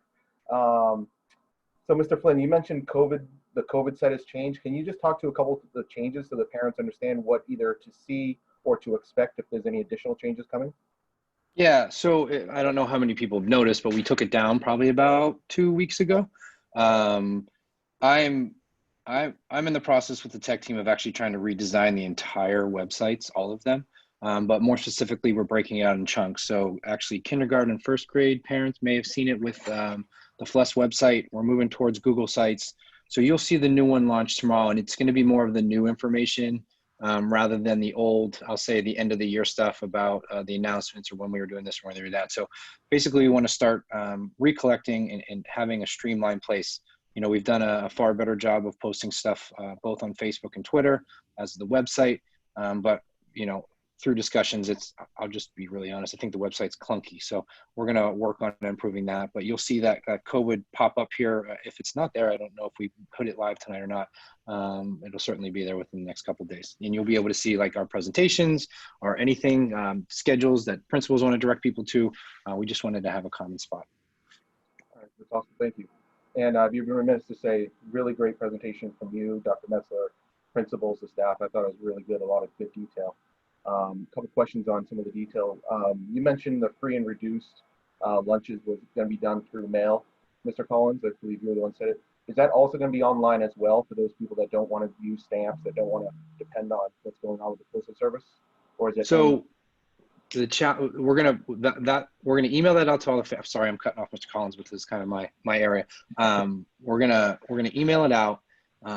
We actually tried to figure out a way to hand it in digitally. Currently, it's still paper model, so it can be dropped off at school. It can be scanned and sent back. We'll provide all that detail within the email. But we wanted to make sure we got it in people's hands because of the change, obviously, within the whole nation, and more specifically the community. So that's why you'll see it emailed rather than, you know, the old way of doing it. Okay. Last question, I'll turn it over after. As far as for IEPs getting children tested, I did hear Ms. Flynn say that that's still going to continue. Can you just speak to like how, if there's any changes on how to communicate out that they want to get their children tested or what that process is? The process is the same as it was before school closed. They would just reach out, and usually parents will put something in writing, reach out to a principal, teacher, any school professional, and make a referral to special education that they suspect there's an educational disability, and we have to still follow. We're still obligated to follow the exact same timelines and process of meeting. Again, the meetings will be remote, not in person, but we would still follow through with everything just as we always have. Thank you, Mrs. Flynn. If I could just follow up on that too. So if you're the parent or the guardian of a student with disabilities in need of services, we're committed, you know, to equity and a sense of what we have for services. So we know testing will be done in person. I know, you know, Francine Flynn and her team is really working with families. This is really a private kind of thing. They work individually with families, but we'll be bringing them in small groups and providing services in really creative and clever ways. So there'll be teachers in classrooms. So our buildings are really being used, which is why our SRO is really important to have on right from day one. You know, teachers, not all, but most will be teaching from their classroom, or at least some. And then some of our special educators and paras will be providing services individually and in pods and getting that testing done. So the spirit of your question is, if I had a child that I thought needed to be tested, you know, I would send an email. You know, you can copy me, you can copy Mr. Flynn, and you can copy Francine Flynn, and we'll make sure that we follow up on that. You know, we have our cases that we know, and then those would be new cases in the event that they qualify. So, you know, and we're sensitive to that too, because we realize, you know, although some kids have thrived in the remote learning, you know, some kids have not. And so the longer this goes on, you know, trying to find if there have been disabilities that have been missed is really going to be the important work. So I appreciate that question. I think hopefully families will have to get that word out in somehow, some way, not just through this meeting, but make sure that families know to reach out in the event that they need those kinds of services, and they need them. They need us to follow through. So thanks, Dave. Any others on your list, David, or you want to give someone else a turn and then we'll skip? I want to give some people other time in case they have some questions. We can come back. Can you guys hear me? Yeah. Yes. Oh, I never knew if you could. I'm not on video, so this is Jim Sweeney, if anybody doesn't see me. I want to echo what you said, Caitlin. I've been thinking about materials for students, specifically hands-on art materials or science projects. I didn't know how that was going to go down. And I know, you know, you guys will be thinking about that, Dylan and Maria and everybody else come in the future and get us ready for school. But I know that's super important for my kids. The science and art projects were always fantastic at school. So I just wanted to mention that. Thank you. Yeah. I'm Go sorry. ahead, Maria. I know you're going to say exactly what you say, but you can say it. Well, if you want to say it, you can say it. No, I'm good. I'm older. I'm going to say it. So I appreciate that, Jim, because our art teacher has been on this for the past few weeks and creating packages of art supplies and truly we are focused on September 14th when we do hand out our computers and supplies. We're bundling up what the children need to be successful at home.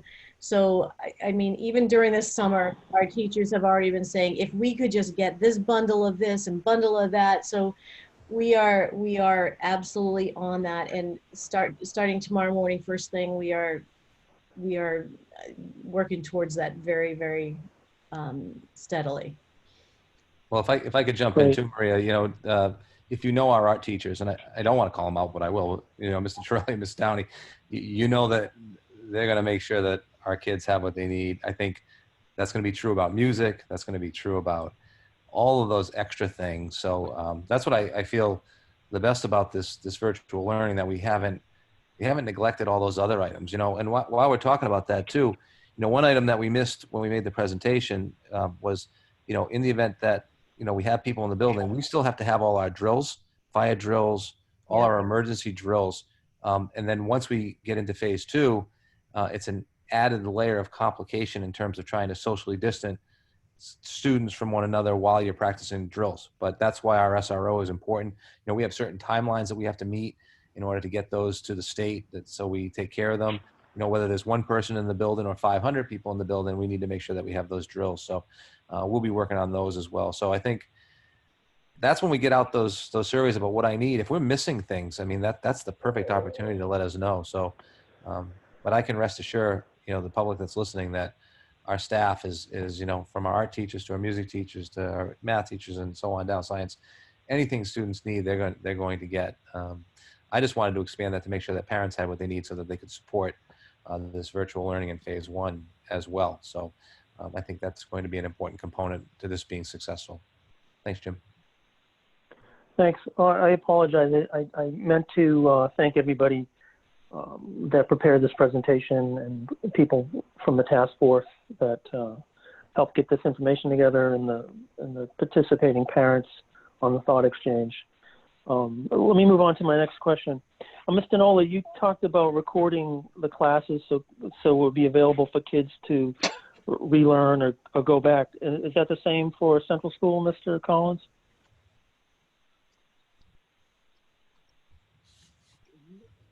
The answer is yes. The thing that we have to recognize is that when a video is recorded in a classroom, it'll be a recording of the instructor and their lesson material. It will not be of the children in the room. And that has to do with FERPA laws and right to privacy. So that's going to be a very difficult thing to do with early childhood children. That's the reason we spent so much time talking about the asynchronous lessons, so that they are a very important part of the learning, and we will record where it is possible. Some situations it's going to be possible, in others we'll have to find a workaround, to be very honest. Okay. I think, you know, one of the things, if I could, you know, jump in here, it's interesting because this creates like such a complicated thing, because when we talk about what people need, some families need a schedule. So they need the school's day to start at a particular time, and they need to have everybody on board. Some families don't want a schedule. They want to do this at their own pace. And we're trying to find ways in a blended kind of way to be able to meet both of those. So whether it's live or whether it's taped, or, you know, whether you reach out, you know, we understand that this is really challenging for families, especially the early morning and getting ready for work and making sure that your kids have what they need. And some people need a schedule and some people don't. So we're trying to meet everyone's needs. If you could be sensitive to that. Thank you. I don't mean to jump to phase 2 because I know we're really talking about phase 1, but I just wanted to ask a basic question about a schedule. If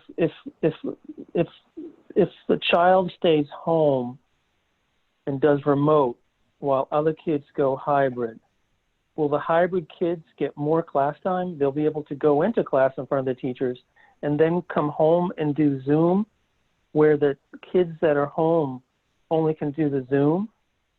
Do you know what I'm saying? Maybe I'm not saying that right. I think, Jim, this is Maria. I think that what you're saying is, like, if you choose to stay remote and we're hybrid, I think we will do our best to pair up that child with their class and have it recorded in real time so that child can participate, because we're really very cognizant of the fact that these kids miss each other and they miss their teacher in real time and not in an artificial environment. So that will be our work to make sure that that happens. Okay. I guess I'm going to just ask one more question. I mean, this isn't pro or against fall sports, but we made a decision on the board based on a recommendation to go remote phase one, start of school in mid-September. So whose decision and what information is going to be used to make that decision is to move forward with fall sports? Well, Has it Jim, already been decided? when we accepted the recommendations included going forward with fall sports. So Maybe I missed that. I don't know. Well, Yeah, I don't remember us talking about it, but yeah, and if I could talk a little bit about that, because I understand, people will ask, where are your priorities? Why can you, do sports in person, but you're having a hard time? And I think it really comes down to, that whole, can you socially distance them? What's the air quality? Are sports running? What I didn't want to have happen is have our kids, say we transition back and they're in mid-season and then we're out. So we almost had to make a commitment. Nancy Benson, she did a great job, but trying to get a commitment that we would be one of those schools that would participate in the event that the athletics went on, and we would follow all the guidelines and rules. But, if we could hold all the classes outside, which is not necessarily something I think that we could do, we might be having a different discussion even about school. But I think it really comes down to, I think that's something I think we feel like we can do really safely outside, and as opposed to having, X amount of students in a classroom inside. So, but I do get there. It's not a priority. I just want people to know that our priority is everything, the whole child. So academics, athletics, and the arts. So any and all of that we can do in any way, shape, or form in the safest way possible, we want to do. And we want to make sure that our kids have as many opportunities as possible. So that's really why we put that in our presentation several weeks ago as part of what we thought we could do in phase one. Thank you. thank you. One more quick question, Dr. Metzler. Could you talk about busing for Pinkerton? Busing for Pinkerton. Well, first, while we're talking about Pinkerton, I did have an opportunity to talk to Dr. Powers last Friday. Schedules went out. So if you're a parent with students in both Hampstead and Pinkerton, which many of the people on this call may be, many people were frustrated or struggled a little bit with the schedule. And all I could say is at Pinkerton, all I could say was you need to take another look. And if you do have that, please reach out to Pinkerton, because they're more than happy to help if you're struggling figuring out the schedule. Several emails went out. Some went to parents, some went to students, the schedule, and then what cohort am I in? So there's some details that once you figure out all those details, what cohort you're in, what days you're supposed to be there, it starts to make more sense, and you can figure that out. It was also the lost Monday on the Labor Day, and so days were bumped forward. So you're not a Monday, Tuesday, now you're a Tuesday, Wednesday. Some of that was a little bit. So busing at Pinkerton, when I talked to them in great detail, I said, well, how many students do we normally bus? Because obviously as they get their driver's license, less and less kids take the bus. So if they thought it was, about 100 a day, and he figured if they're going 50%, it would only be about 50 a day. And so we're spreading them out on the buses. And we did hear from our bus, from First Student, that they only wanted 13 students on a bus, unless, of course, they were siblings, they could sit together. So Sandy Hodgkins is working that out. And we don't believe we're going to have additional runs. So initially, we thought we'd have to do the same runs twice in the morning and twice in the afternoon just to get the students to Pinkerton. I believe the runs will be a little bit longer, but they're being creative and trying to figure out almost like a ticketed rider. Jeff Dowd's on the call too. If I'm missing some of the detail there, or if there's a little more you could add, that may help. Jeff? No, I think you've hit all the points, and certainly we're looking forward to receiving the enrollment numbers and by cohort as well to be able to finalize scheduling. Great, thanks, Jeff. I know, there's some concerns because there's a little bit of an unknown as to, in terms of staffing. So, who's going to, once we get to that first day, what's that going to look like? And so I think if I just reflect on our Hampstead thing, I think having Hass and HEA very much involved in everything that we've done, this has just been really smooth with working with the employees. Probably not as smooth for families because they need an answer. And I think the other answer that's really important is the commitment that the board made. Families have the opportunity to plan. They may not like the plan, but at least they know it's the middle of October, so you can plan to the end of October.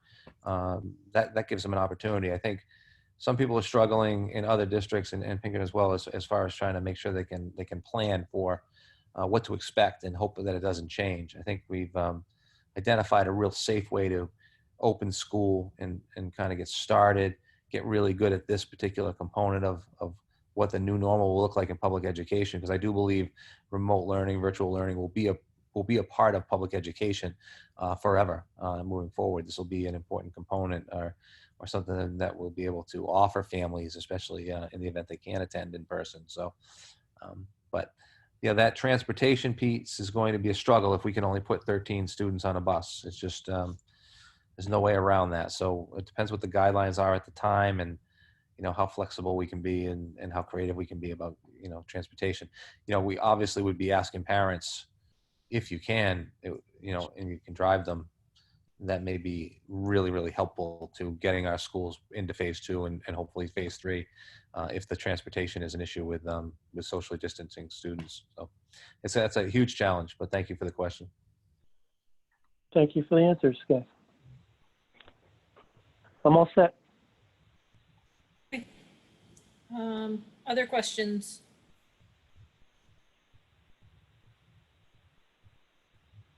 Go ahead, Megan. Okay. So first, I do want to say that there's so much in this plan that I really do appreciate. I do hope that for the parents on the call, it's provided some level of comfort. I know as a parent myself, it has. I do have a couple questions.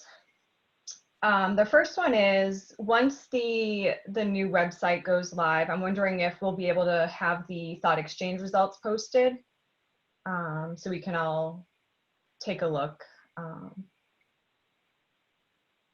So obviously the answer is yes, but there's so many different reports. So it would be more of what we want.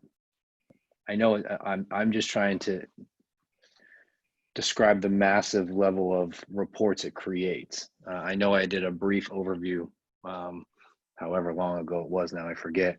I mean, you can go with common themes. You can go with like we did the highest rated. You can go with word maps. You can go with heat maps. So it's not just a report to post. So it would be more about what you're looking for in regards to thought exchange. Does that help? I know it's not a great answer, but well, I think, Mike, for the purpose of the board, I think we might need to take a look at what the options are and think about how we want to report out. And if it's everything, then maybe it's a really, really gigantic report, which may or may not be great because, if it takes you forever to read it, maybe the next meeting we could show an example. We could use the current one that we just did and show an example and show some different, because I'm not sure if Megan was, I don't know if you were on the board yet when we made that presentation about thought exchange and what it looked like. Maybe. Yes, I've seen a demo. Oh, okay. Yep. Okay. So we can do a work session and decide. I mean, all those are options. I can print out all 463 comments. That turns into a report. I mean, I know but that's the level it goes to. So it's really what you're looking for. We can make it. I can make anything happen on thought exchange. I would need some direction from the board on what you're specifically looking for. Okay. So I did a lot of work with thought exchange, and I was, Mike and I talked about what question to ask.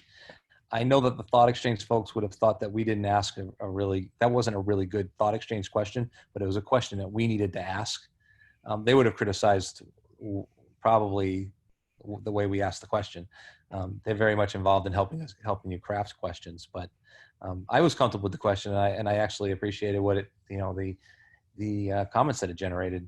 Even whether it was 4 or 460, they were helpful.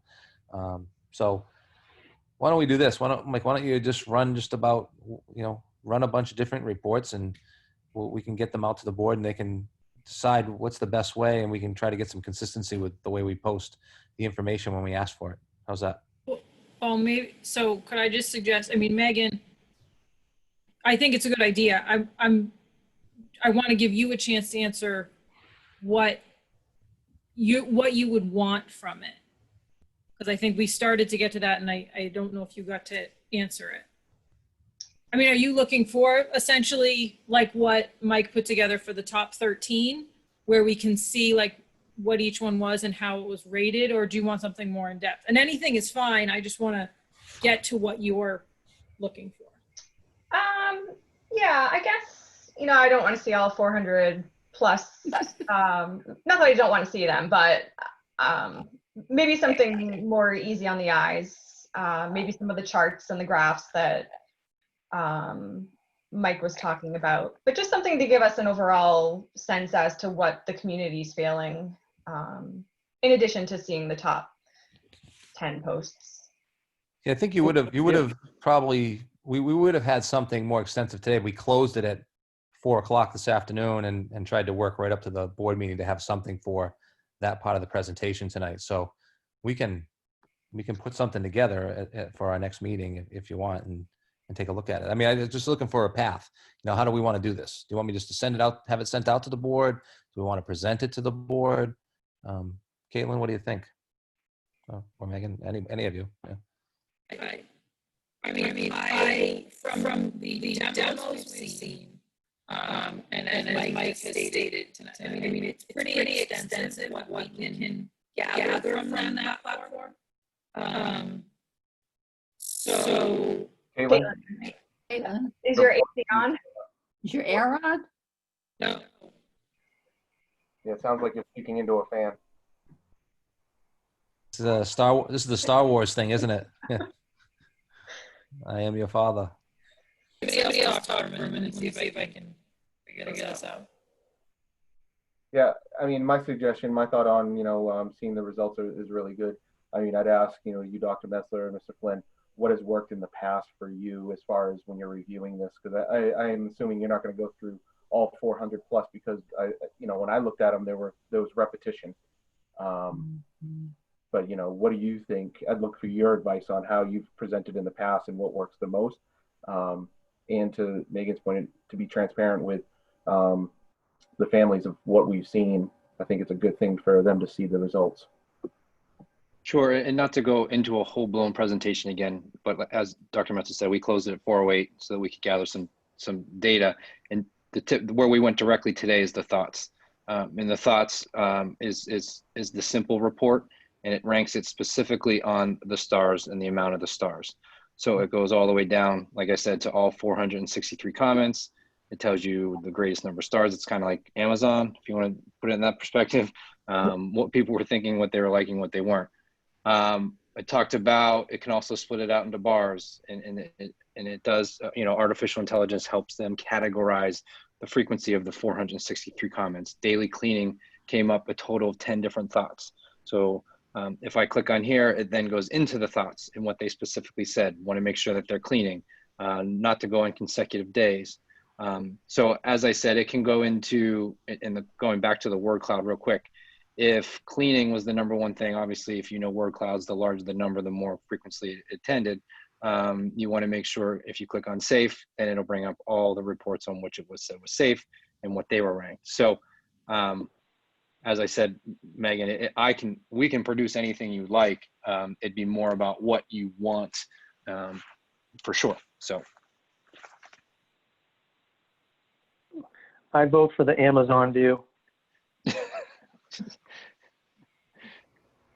I like, you know, honestly, what you just showed, Mr. Flynn. It'd be great to look at a little bit more, like the bars, because you know, like you were saying, deep cleaning was like the number one out of all the topics, right? So what are the top 5 topics? And if we haven't addressed those, or maybe it's top 10 topics, if that hasn't been addressed, I think it'd be good to see a response from the administration of how the school is responding to those things, as that's what the public is looking for, the parents. yeah, and you know, we're going to launch another one tomorrow, and I can certainly maybe use that one. I want to reiterate, you know, today when we, you know, started our work this morning, the family thing kept coming up. That was one of the biggest ones that kept popping up. We want to make sure our kids, it really drove us switching from that every other day model that we presented 2 weeks ago on students going Monday, Tuesday, then off, and Thursday, Friday. The thing that kept coming in is, please allow us planning as family members. It's far easier for me to do a Monday, Tuesday plan and have off on Wednesday, or if I know my student's going to be in Thursday, Friday. So Right. we do read them all.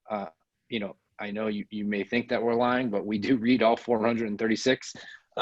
It's important, and it really actually, the way we get to the 436 is through the program. It allows us to, you know, use the common, you know, the word map or the heat map. You know, there's another one in there that I really enjoy in regards to themes.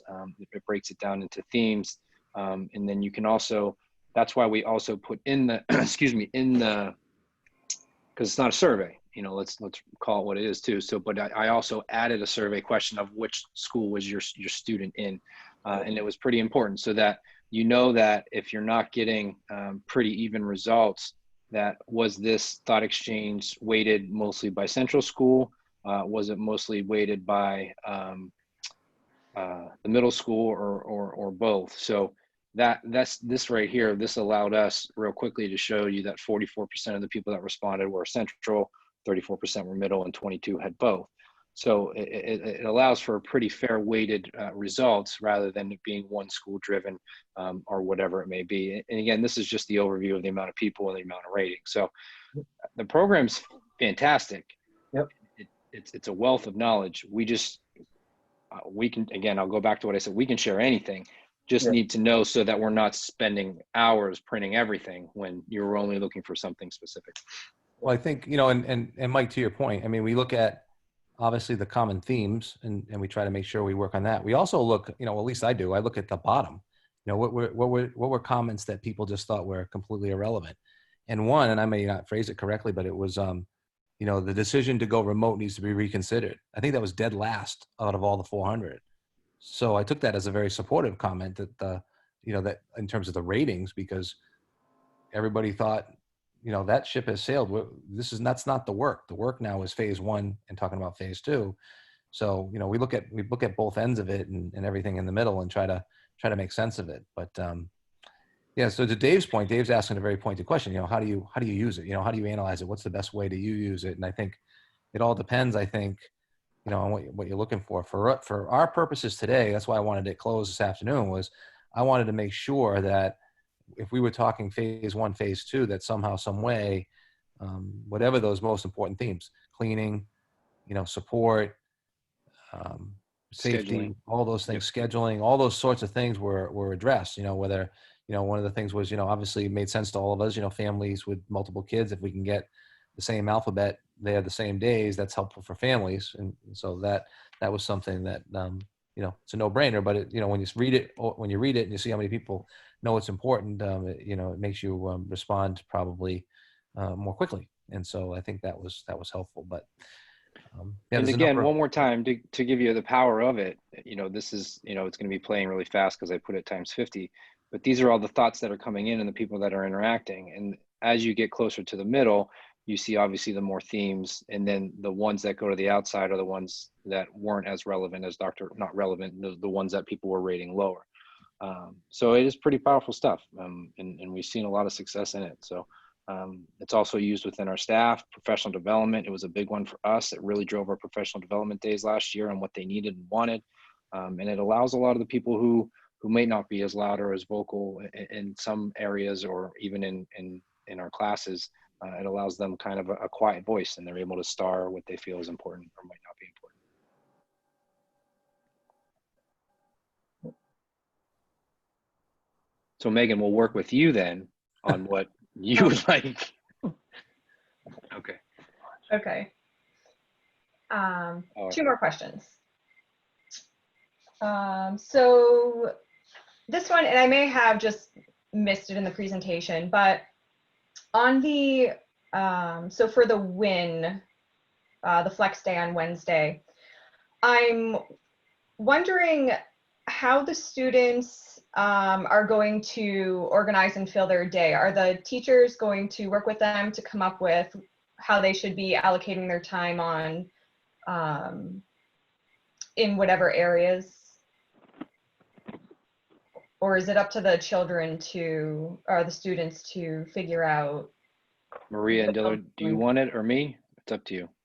I can speak to it at the elementary level. This is the time We will implement the phases of the RTI process. So that means a classroom teacher will probably prompt the child that they want to work with them a little bit extra on a math or a reading concept. This would be the time that the reading specialist may want to use to get with the child. But that's going to be flavored throughout the week, but they can do a little bit more intensive on that 5th day. This would be also a chance for a ventures teacher that they want to spend a block of time doing a significant amount of work. Science and social studies at the 3rd and 4th grade. We've even been talking to the ventures teacher about creating extension activities as well. So there's a whole lot of things that can be done. Your basic question is who's going to prompt this? I think it's a team approach on anything, but there are very few vanilla children at our school because many of them have flavors that come to support them in a variety of ways. And this is where that communication, like the advisor or the classroom teacher, are going to be so important to help them out. It's going to be important for a parent to say to us as well, my little one's tapped. Let's let them go play. Or they may even say, hey, they're looking for another novel. Can we do that? So it can be about services or even about the needs of those children. We want our children to advocate for themselves. So I think our older children will probably advocate a lot for them. And I'll sort of segue to my colleague, Mrs. Denola. At the middle, thank you, Mr. Collins. At the middle school level, I believe that when children are having direct instruction, that eyes on task, they're working in real time. They will be given some time to extend their learning and do their independent learning on Wednesdays, that even though they've had, let's say they've had science on a specific day, they're gonna still be learning and still doing their own independent learning come Wednesday. So it's not that it's just a day off. There is learning going on. There's small groups, individual groups, and the children themselves have extended learning on that day as well. Almost like we have homework, and then time to catch up, time to do their work. The teachers are not going to just be in the confines of that 40 minutes. So, and hearing from both principals, and I think the other part about this is we would be doing thought exchanges for students as well. And, unlike many of the other social media platforms that aren't valid and reliable, this solicits valid and reliable information that we can use to help make the district better and get kids what they need. So I think that'll be another, a vehicle, if we can, to help develop that independence, and they can advocate for themselves. And I know, Ms. Denola talked earlier even too about having the advisory teacher be that champion. Our counselors, our social workers, our students connect with the adults, and that'll be we need to bring the parents in there too, so that if the parents are identifying things that kids need, it's really a nice opportunity for us to really triangulate, what parents need, what students need, and what staff members need to be successful. And I think you're going to. We did that with 8th grade at the end of the year. We sent the thought exchange out, and we actually heard back from a lot of them. So it was pretty powerful stuff. Yeah, the thing is, it's facts, so it's valid and reliable. It's not like some of those other social media platforms, which there's all kinds of misinformation out there that's purposely put out there to drive things in a weird way. This will be really specific and focused so that we can deliver on the outcomes, and that's what's important. That's great. Okay, and one more question, and this may be stating the obvious, so looking specifically at the central school, the phase 1 schedule. So where it says in the matrix, where it specifically calls out asynchronous, I don't think I've ever said that word in my life. So where it does not say asynchronous, what we can expect or assume is that the instruction will be live. So meaning that for kindergarten through 2nd grade, science and social studies will be not watching live videos. Okay, I can sort of speak to that a little bit. I don't want you to get hung up whether or not we put asynchronous on that slot. I think the real telltale is when you actually see the schedule that's designed for your child. And I'll just sort of try to give you a descriptor of what would be a typical third grade lesson. There's going to be that 45-minute block of time, but there's going to be probably a time attached to it, or maybe later in the day that would be that follow-up lesson where the children can go off and do their own thing. We were using the term win earlier. So some of that's going to be live. I think more in the older kids are going to see like that solid 45 minutes, but the teacher's going to be staying online. So that child can leave and go do something else, or that child can stick around and maybe 5 or 6 of the kids want to continue trying to explore what's going on with that reading concept or something. Or the teacher may say, hey, Johnny, I want you to stick around with Freddie and we're going to practice your math facts here a little bit. And then Mary may say, hey, can I join them? Or the child could step out for 15 or 20 minutes for whatever they need to do and log back in. So the teacher are going to keep that lesson running.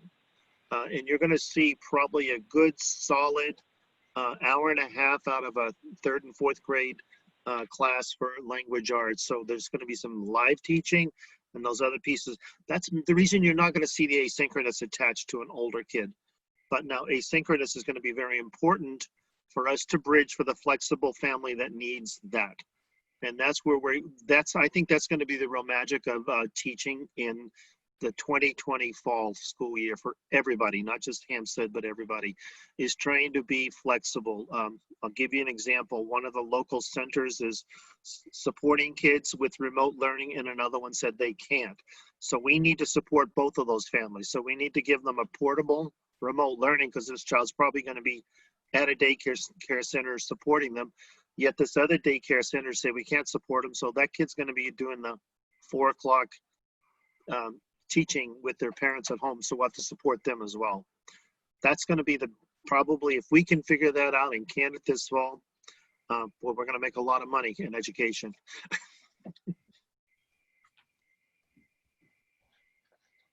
Thank you. I do actually have one more question. So in the last meeting, I believe Dr. Metzler had mentioned that there may be a new email address that the community can reach out. I think it was maybe something about phase 1. So no longer using the task force email address. And I'm just wondering if that was still the plan and if that would be posted on the website. I can speak to that. That is the plan. So we want to get that, and the recommendations, obviously the help, the assistance, the people sending in comments, whether they're board members or community members, parents, whatever. That was one of the things, is really getting that website access, ways for people to communicate, parents to send in, and not feeling it just gets buried in a task force email with hundreds of other emails, but very specific. So this will be the phase 1. So Mike will be setting something up with this new website. So there'll be a phase 1 email address, phase 1 Hampstead School District, schools.net, something along those lines. And that will be a place where, and the expectation, let me set the expectation is, that we'll be able to get back to people, within 24 hours, hopefully same day. Yeah. Got that, Mike? Yes. Thank you, everyone. Okay, I'm gonna test real quick. Is this better? No.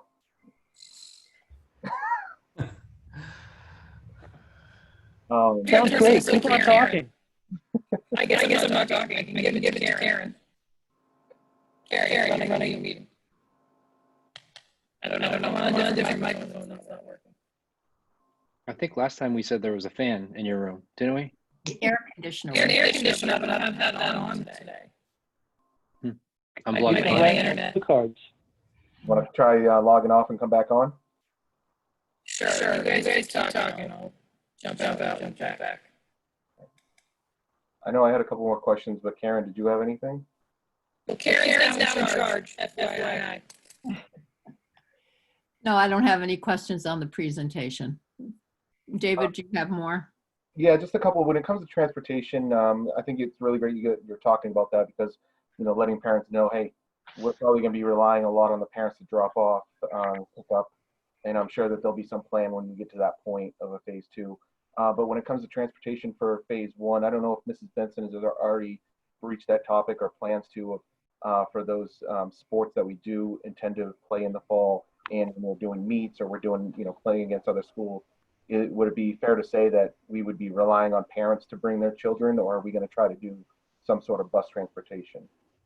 Any thoughts on that? Yeah, I can talk to that. One of the things. Oh, Sorry, Jeff, you got go it? ahead. You got, no, it's you. Go ahead. Okay. Yeah, so that's really still in the planning stages because she's not quite sure what it's going to look like yet. And I was thinking even along practice, is that going to be, but parents typically, if you brought their, picked up their students anyway after school, and now it's a two-way trip kind of thing. I was thinking the same thing too along special ed. Are we going to have transportation available to get families to school and home? So there's a lot of things we need to look at in terms of whether it's the smaller buses or the bigger buses with the transportation department and what we can actually offer and who's actually interested. Is it the same population of kids that would be interested that are home with virtual learning? Are they going to want to come to school for a cross country? Hopefully they will. But I think that's really going to drive what we can and can't do with transportation. But if the short answer is really there is an expectation that we'll provide it, what that's going to look like, we'll have to work closely with Sandy to try to take care of that. I mean, Hampstead's spread out, but it's not that spread out. So if we have to use 2 or 3 buses in the afternoon to go back and forth, we'll do what we need to do to get to take care of this. Sandy's always been great, very creative. So we'll rely on her to come up with some new routes to take care of this in the event that we can participate. I think, we want to participate. We don't know what that's going to look like with other schools yet. So that's really an unknown. So it's hard to solve the equation until you know what have all the criteria that needs to be addressed. Okay. Thank you. And the next question is, it actually goes back to Mr. Mackey about, he was saying he's going to be suggesting to hire more help there in his staff. When do you feel that we'll have kind of a total roll-up of what's going to be needed for at least phase 1 when it comes to, staffing as well as additional materials if needed? I don't know if there's anything else out there, Dr. Metzler or Mr. Flynn. Well, I think, most of what we need is in the budget, one way or another, whether we're repurposing or we're doing something, most of what we need. Okay. If there's something that's above and beyond, which asking for those 2 additional custodians, that would be something that would be above and beyond. We'd have to take a look at that. If that's something that can be supported, we would go through the process of adding 2 positions. We probably want to make them temporary. They're not necessarily, I don't know. We'd have to talk about what that looks like. Is it for the year, just for the 2021 school year, or are we increasing our custodial staff by that many forever? I don't know. That's really a board discussion to figure out, how we The go. other one that we had been, we're still in discussion that we might come back is a part-time nurse, full-time nurse. We're really trying to wrap our brain around that. If a student has to be, because of symptoms, put in, the isolation room, we want to take care of our kids. So what does that do with the other traffic? So do we have a full-time float between both buildings? Do we have a part-time dedicated to each building? We're really working with Deb and our new nurse, Susan, on trying to determine what's going to be best to support not only just our students, but we also have, 185 adults that we have to make sure that if something were to occur, that we need to be able to support them in those facets. So that's still in discussion. And we want to make sure we come back with the right, we don't want to come back and say full-time and we find out, we're only having 4 kids come through or 5 kids. So you'll hear from us on the nursing front, probably within the next board meeting or 2. All right. I think my last question is around phase 2, as far as, we're not ready to say, here's the numbers, here's what we're thinking of. When can we anticipate to have that input to the board?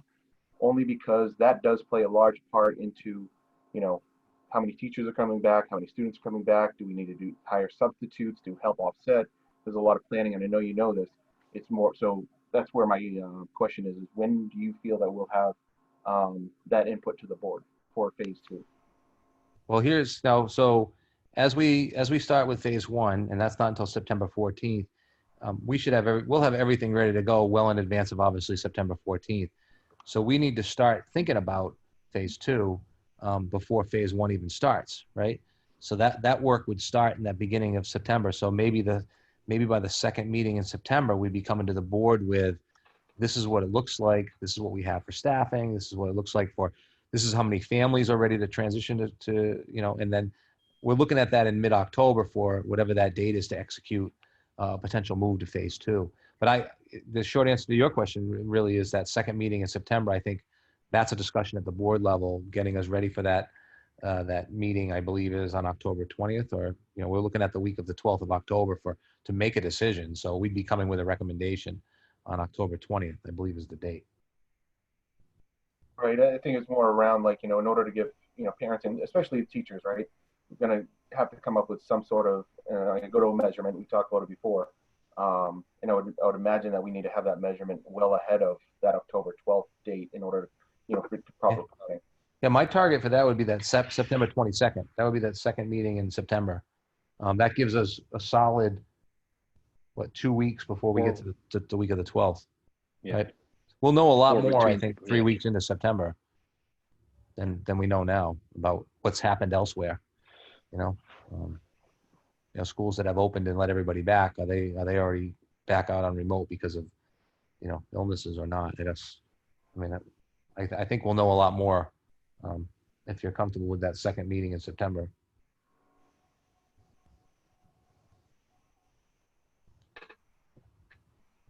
Oh, there you go, Caitlin. Sorry. Okay, is this better? Ooh, crystal clear. Back. Perfect. Okay, so I just have to do it from my phone from now on. I can't hear you. What did you say? That's not funny. I'm just kidding. All right. Last question is around, I think something you said was really good earlier about providing the parents some training, some, either some recordings or whatever's planned. Can you give kind of a timeline for parents to understand and the means that you're going to plan to provide the parents and maybe even students? Maybe students need some help.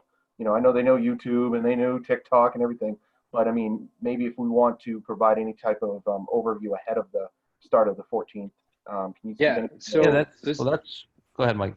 Yeah. So this is actually something I did in my previous district. We found out that probably one of our biggest gaps was the parent piece, believe it or not, because the kids are obviously a lot more fluent in what's going on.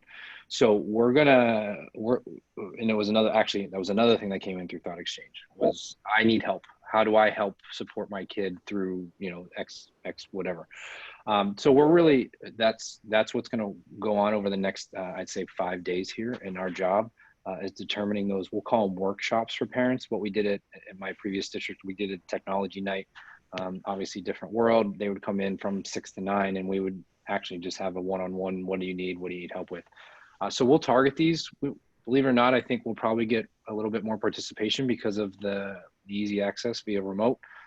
So what you'll see is an online training module where we'll send out a Zoom link. And it'll be, at the middle school level, it's important that parents understand Power School. How do I access my students' grades? How do I access the comments? How do I access, progress reports, those things of that nature. At Central School, probably be a training on Seesaw. How do I get my first grader and second grader into Seesaw? How do I know what they're looking at that I'm looking at is right? So it'll be workshop model, and it'll be obviously virtual, and it'll all be communicated from the principals on times. And you'll see that we're making sure that we're accommodating parents.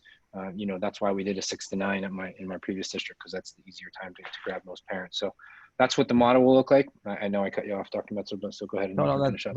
That's fine. We're certainly going to listen to parents.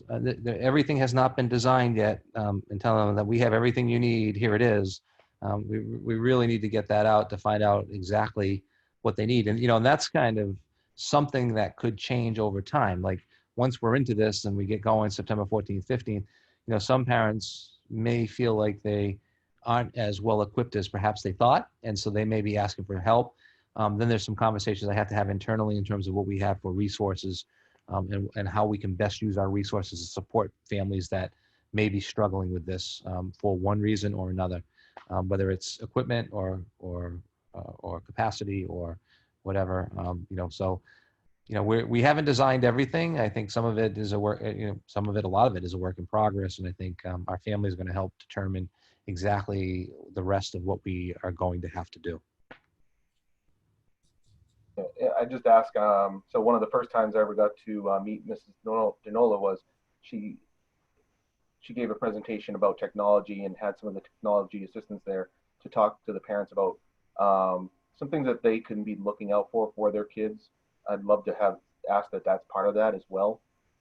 You know, some of the things I think, you and the team scared me a little bit about what I thought I knew technology, but then taught me some lessons. I think that was very important, and I just think that's helpful coming from experts like Mr. Flynn and his staff on what parents could be looking for. Definitely. You mean cyber safety, Dave? I do. Thank Absolutely. We can't do enough of that. We absolutely can't do enough of that. We'll absolutely incorporate that. As the father of 2 teenage daughters, take TikTok app off their phone. Oh, First. yes. That's the first step, right? So yeah, no, there's quite a bit. So I think yeah, if we can, Maria, if that's something we can tie back in that cyber security, if we can have access to perhaps something like that in a remote kind of thing that we can send out to parents, that'd be great too. So maybe take a look and see what we have for what they gave us in terms of materials and what we can and can't use because of copyright, and what we may or may not need to get back on board so that we can share with parents. My pleasure, Dr. Metzler. And the best part about these online work sessions that we'll have is, we'll be able to record them so that they'll be, again, put onto that COVID page if needed. Also, the tech team, we met yesterday and they're already starting, I'll call them, tutorials on how do I log my first grader into the Chromebook for the first time, because it's going to be a new process. So we're trying to help support parents. That was one of our biggest pieces of feedback. Sometimes I was at a loss. I didn't even know what to do, and we don't want that feeling at all. So we're going to continue to close those gaps and improve those processes. Thank you, Mr. Flynn. Last thing about that recordings. Are these recordings going to be on the COVID site, or are they posted somewhere else for these meetings? So these are our district meetings.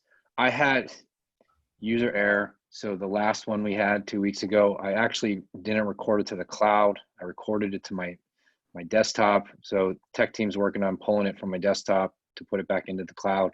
But these meetings are considered school board meetings, so they'll continue to be posted and sent out as an announcement once they are via the website, Facebook, and Twitter.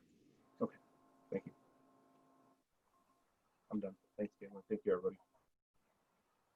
Okay. And any other questions?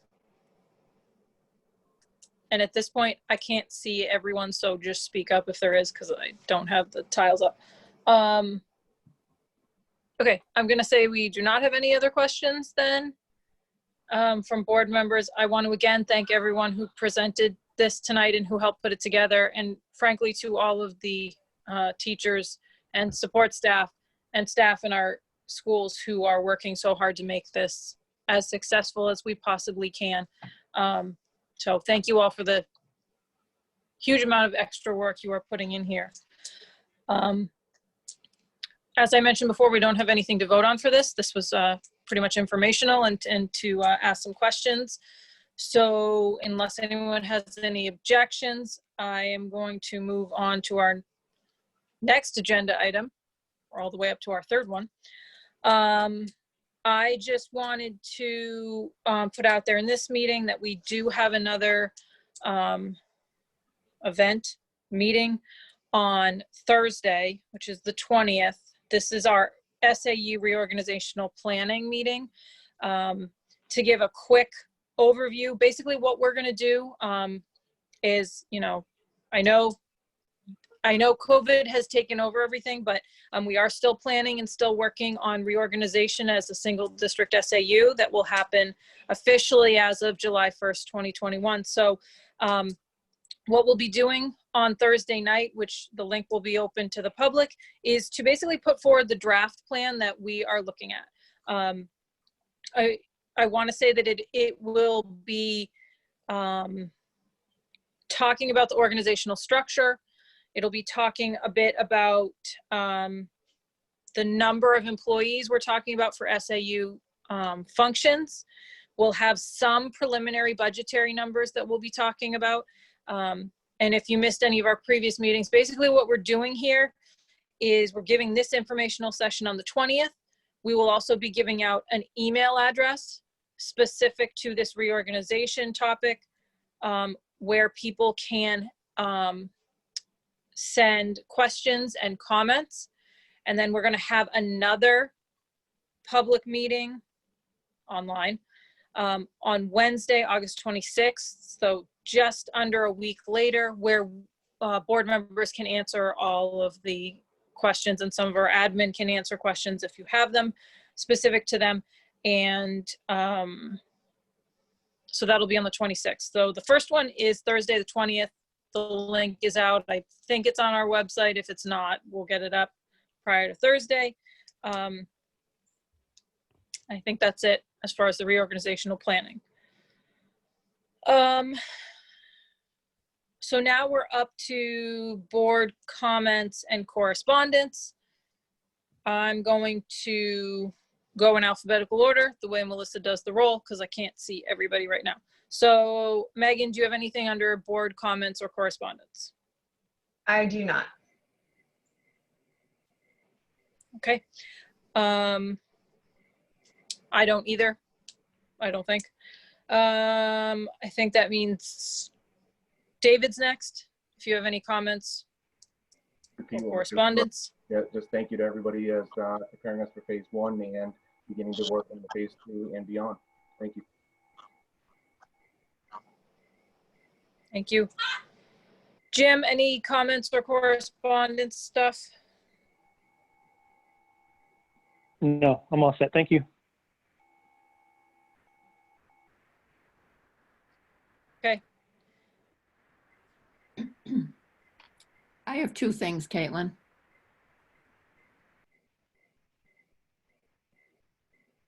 Oh, did she drop off? I think we just lost her. So go ahead, Karen. We lost Caitlin. You're in charge again. I'm in charge again. Oh, good. Two things. I received a phone call today from a trustee of the library who was just reaching out to the school board and wanted us to know that if they could be of any, if the library could be of any assistance to the school in the way of any resources that we might need, that they may be able to provide, that they would be more than happy to help us out in that area. So I didn't actually speak to the person. I texted and said that I would just bring it to the board. So that's something keep in our back pocket. I don't know what kind of resources they may have available, but if someone would like to pursue that and find out some more information, that would be great. But it was nice that they thought to reach out to us. Okay. And then the other thing, I just wanted to thank everybody for doing this. And as they were going through the presentation and all the time they were spent on it, it just occurred to me that I just wanted to make some observations to kind of tie this up. I feel that over the years, Hampstead has really enjoyed a tradition of excellence in education. And now I'm hearing some say that, well, I've always heard they said they moved here because of that excellent education.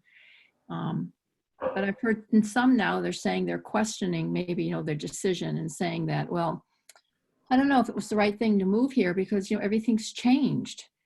And well, that's, that's true. A global pandemic will do that. These are strange times and there are a lot of changes.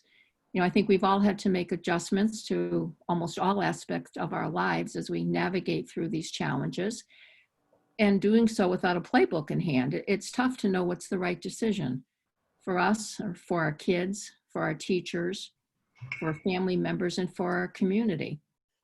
But I think it's fair that we acknowledge that we're all doing the best we can to move forward to achieve the most successful outcome for our students. And even though there's a lot of changes, I'd just like to point out that some things don't change. They might take on a different shape and they might look different for a little while.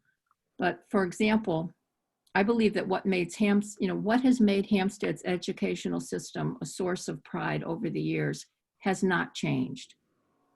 We can still boast about our excellent educational leadership from our executive consultant, our administrators, our dedicated classroom teachers and staff, our counselors and nurses, and our engaged parent population. The work continues, and it's ongoing to ensure that our students will receive the safest and best possible education.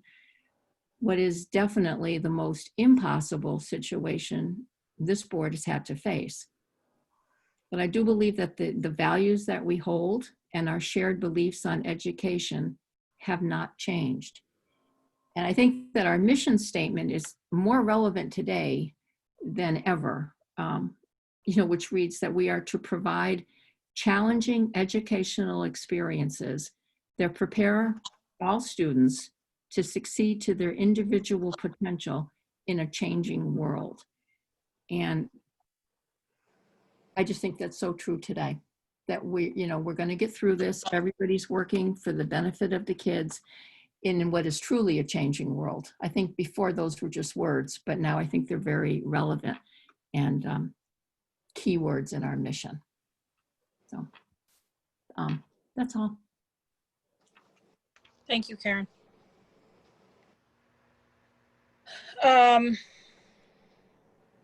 Dr. Metzler, do you have anything for consent agenda? I know we kind of did personnel regarding the summer hiring. I don't know if you had anything that you were planning on.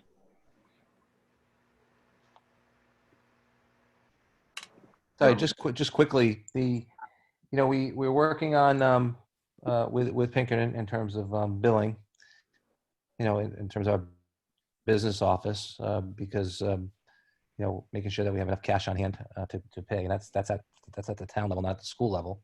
So I don't know if Jeff, if you wanted to mention something about that, and quickly.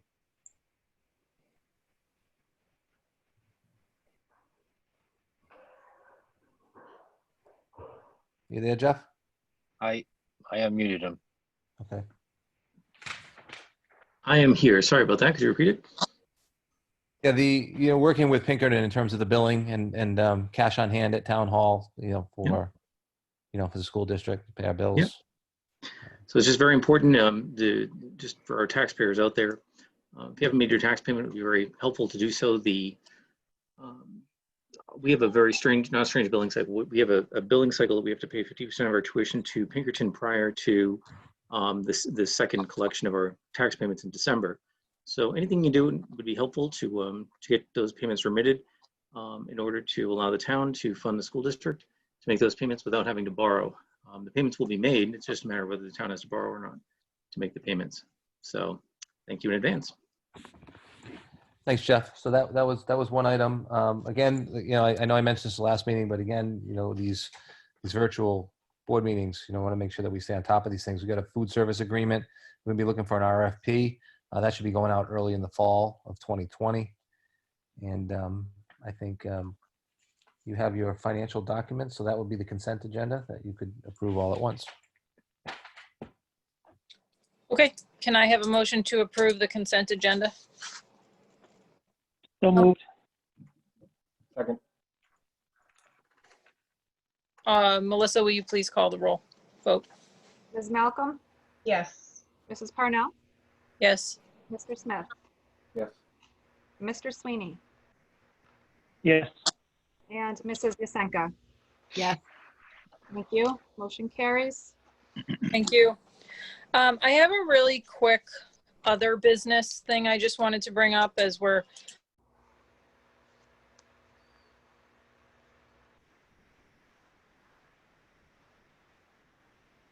We lose her again. She froze. I thought it was me.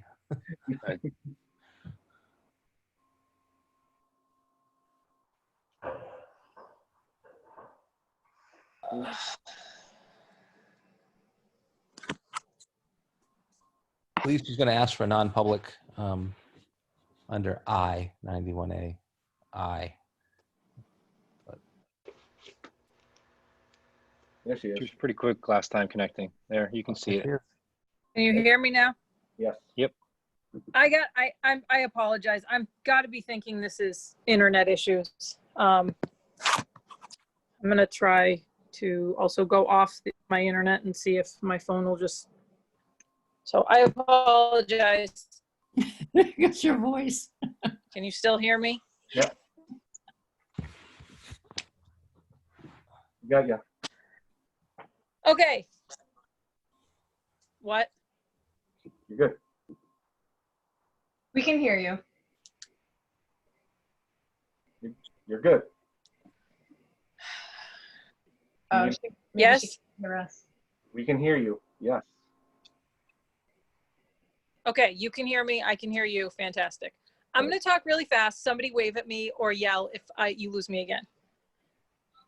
I want to talk about public comments going forward for these now regular meetings. I don't know if it's possible to do them or not.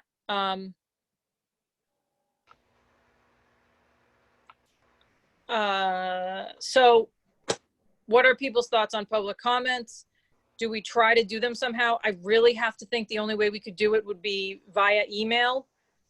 I'm leery to utilize the chat function for this because Mike is usually doing multiple pieces when we're running these meetings. So having him running the meetings, letting people in, et cetera, and monitoring chat. And additionally, when you do public comments, you are supposed to sign in, for example, with Melissa at the beginning of the meeting when we have in-person meetings.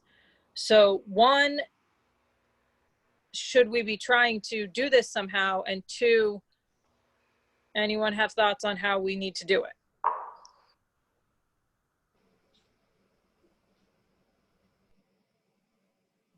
I mean, my comment on it is if we're to do it, I think having people sign up before the meeting somehow would probably make the most sense. You know, if it's an email that says I want to talk or something, if we're to do it, you know, sort of like what they'd have to do with Melissa, except they have to do it, you know, before the 7 o'clock meeting starts. But I don't know. I'm just, that's Yeah, I would actually say it. Oh, she's gone. You're back. She's on mute.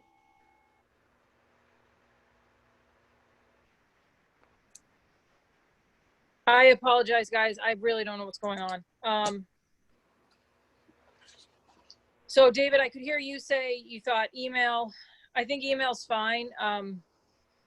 I would say a cutoff of maybe like 5 o'clock because Melissa needs to prepare for the meeting as well. So she needs that ahead of time. Melissa, what are your thoughts on this? Because I mean, you're going to be the one who's dealing with this to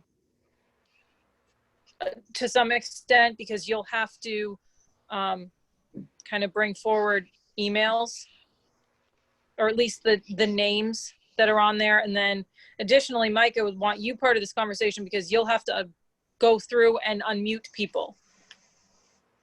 Is that feasible to do? It gets challenging when you're in a room with 180 people. But no, I'm not as that's challenging. yeah, Yeah, that's what it's I'm not. looking. Plus, letting people in and out. I mean, so what if it was purely emailed public comments? So if someone has a public comment, because the thing is with public comments anyways, the board can't really respond in that meeting to public comments. Obviously, we acknowledge that the public comments are welcome, but we can't, you know, if someone is to ask us a question or if someone is to ask for action on something, we can't even take action on anything until the next meeting when it can be posted on an agenda. So I suppose we could do emailed public comments, which then we read. I think that gets a little tricky as well because I mean, I don't know. I'm just trying to think of a solution here. I don't know if anyone is aware of what other districts or organizations are doing. Are they just not doing public comments during this period of time when we're meeting electronically? And I don't know if anyone knows the answer to that, but.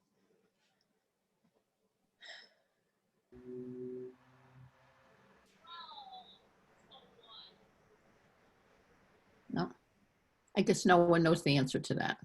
Okay. So, So, So I know that some are doing emails and then the board is reading them out loud as far as the email goes. who's doing that? Because I would just like to look into like how they set it up. Reading. So it's in Mass School. In Mass? Yeah. So, but that's one that's doing it. Okay. I mean, here's what I think I'll say. Let me look into this and let me come back to the board for our next meeting. I just want to investigate it a little bit, see what other people are doing. David, you mentioned Reading, Mass, so I'll look into that. And then I will also see if I can do a little bit of research about what some of the districts around us are doing. Because clearly we want to give people that opportunity. We are constrained a bit. We're not in a normal situation. So I'm going to say that if it's all right with the board, I will look into this and come back for our next meeting, if that's okay. that's fine with me. Okay. Real quick, next topic. Technically, we have a regular meeting scheduled next week on Tuesday. In addition to that, we have the forum on Thursday this week, and then the second part of the forum on the 26th next week. I am somewhat considering it might make sense to not have the regular meeting, but I don't know if we're going to have anything we need to act on at that point. Okay. Again, Since you're all together in a meeting, I'm sorry to interrupt. Since you're all together in a meeting, I think we're actually over meeting now. I mean, some of this stuff can be consolidated, right? I mean, Thank you. I think Thursday is probably going to be a relatively quick meeting. Agreed. Maybe that could have been Tuesday, and that could have been the other meeting. We should look at how many meetings. We're looking at 4 meetings in 8 days, right? Tuesday, Thursday. Yeah. Right. Agreed. I'm just looking for if we're going to move our regular meeting, because the 25th is a scheduled meeting, as is this meeting. Technically, this meeting was originally scheduled for the 11th. It's a regular meeting. We just moved it to this week. How about we do this? If there's any if there's any business that needs to be conducted, we could do it on the 26th. That's not going to be a 5-hour meeting. Yeah, it's just, probably pretty quick. Yeah, I don't think We don't have a problem with that. I just board consensus. Yeah. I'm with that if personally. So that makes sense. Okay. We could even start a little earlier, like go 6 to 7 if we have any additional business, and then start the public meeting at 7, the public hearing or whatever you want to call it. Are you talking about the 26th? Because we already have a work session scheduled before the meeting on the 26th to question and answers. But we'll say for right now, it'll be the 26th. If we don't have anything that's going to be needed to be addressed, we'll cancel it. We'll cancel the regular meeting. We don't have, I don't see any agenda items, like, I don't know unless we have any hiring or, Mike, I don't know. Am I missing something? I don't see any agenda items that. No, we're good. It's only 7 days from now. There's nothing that's going to change. I think we lost her again. No. Now she's just pretending to be frozen. Okay. No, I'm here. I would say Okay. there is nothing for next Tuesday. And if there's anything, we can move it to the 26th, if for some reason. Okay, so Melissa, I'm gonna suggest that we cancel the meeting for the 25th, if you can notice that, please. And if anything comes up between now and then, we'll add it in as a special meeting, or if it's comes up in enough time, we'll just move a regular meeting. We'll schedule a regular meeting for the 26th, please.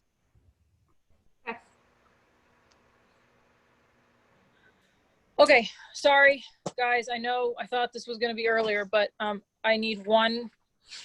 I'm looking for a motion for a non-public, which hopefully should be very quick. I'd be looking to go in under 91A:3, Section 2I, security, safety stuff.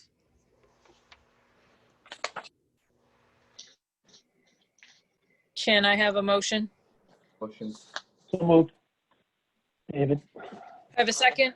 second. Okay. Melissa, if you can pull the board, that would be great, please. Ms. Malcolm, Yes. Mrs. Parnell, Yes. Mr. Smith, Yes. Mr. Sweeney, Yes. Mrs. Yusenka. Yes. Motion carries. It is 9:53.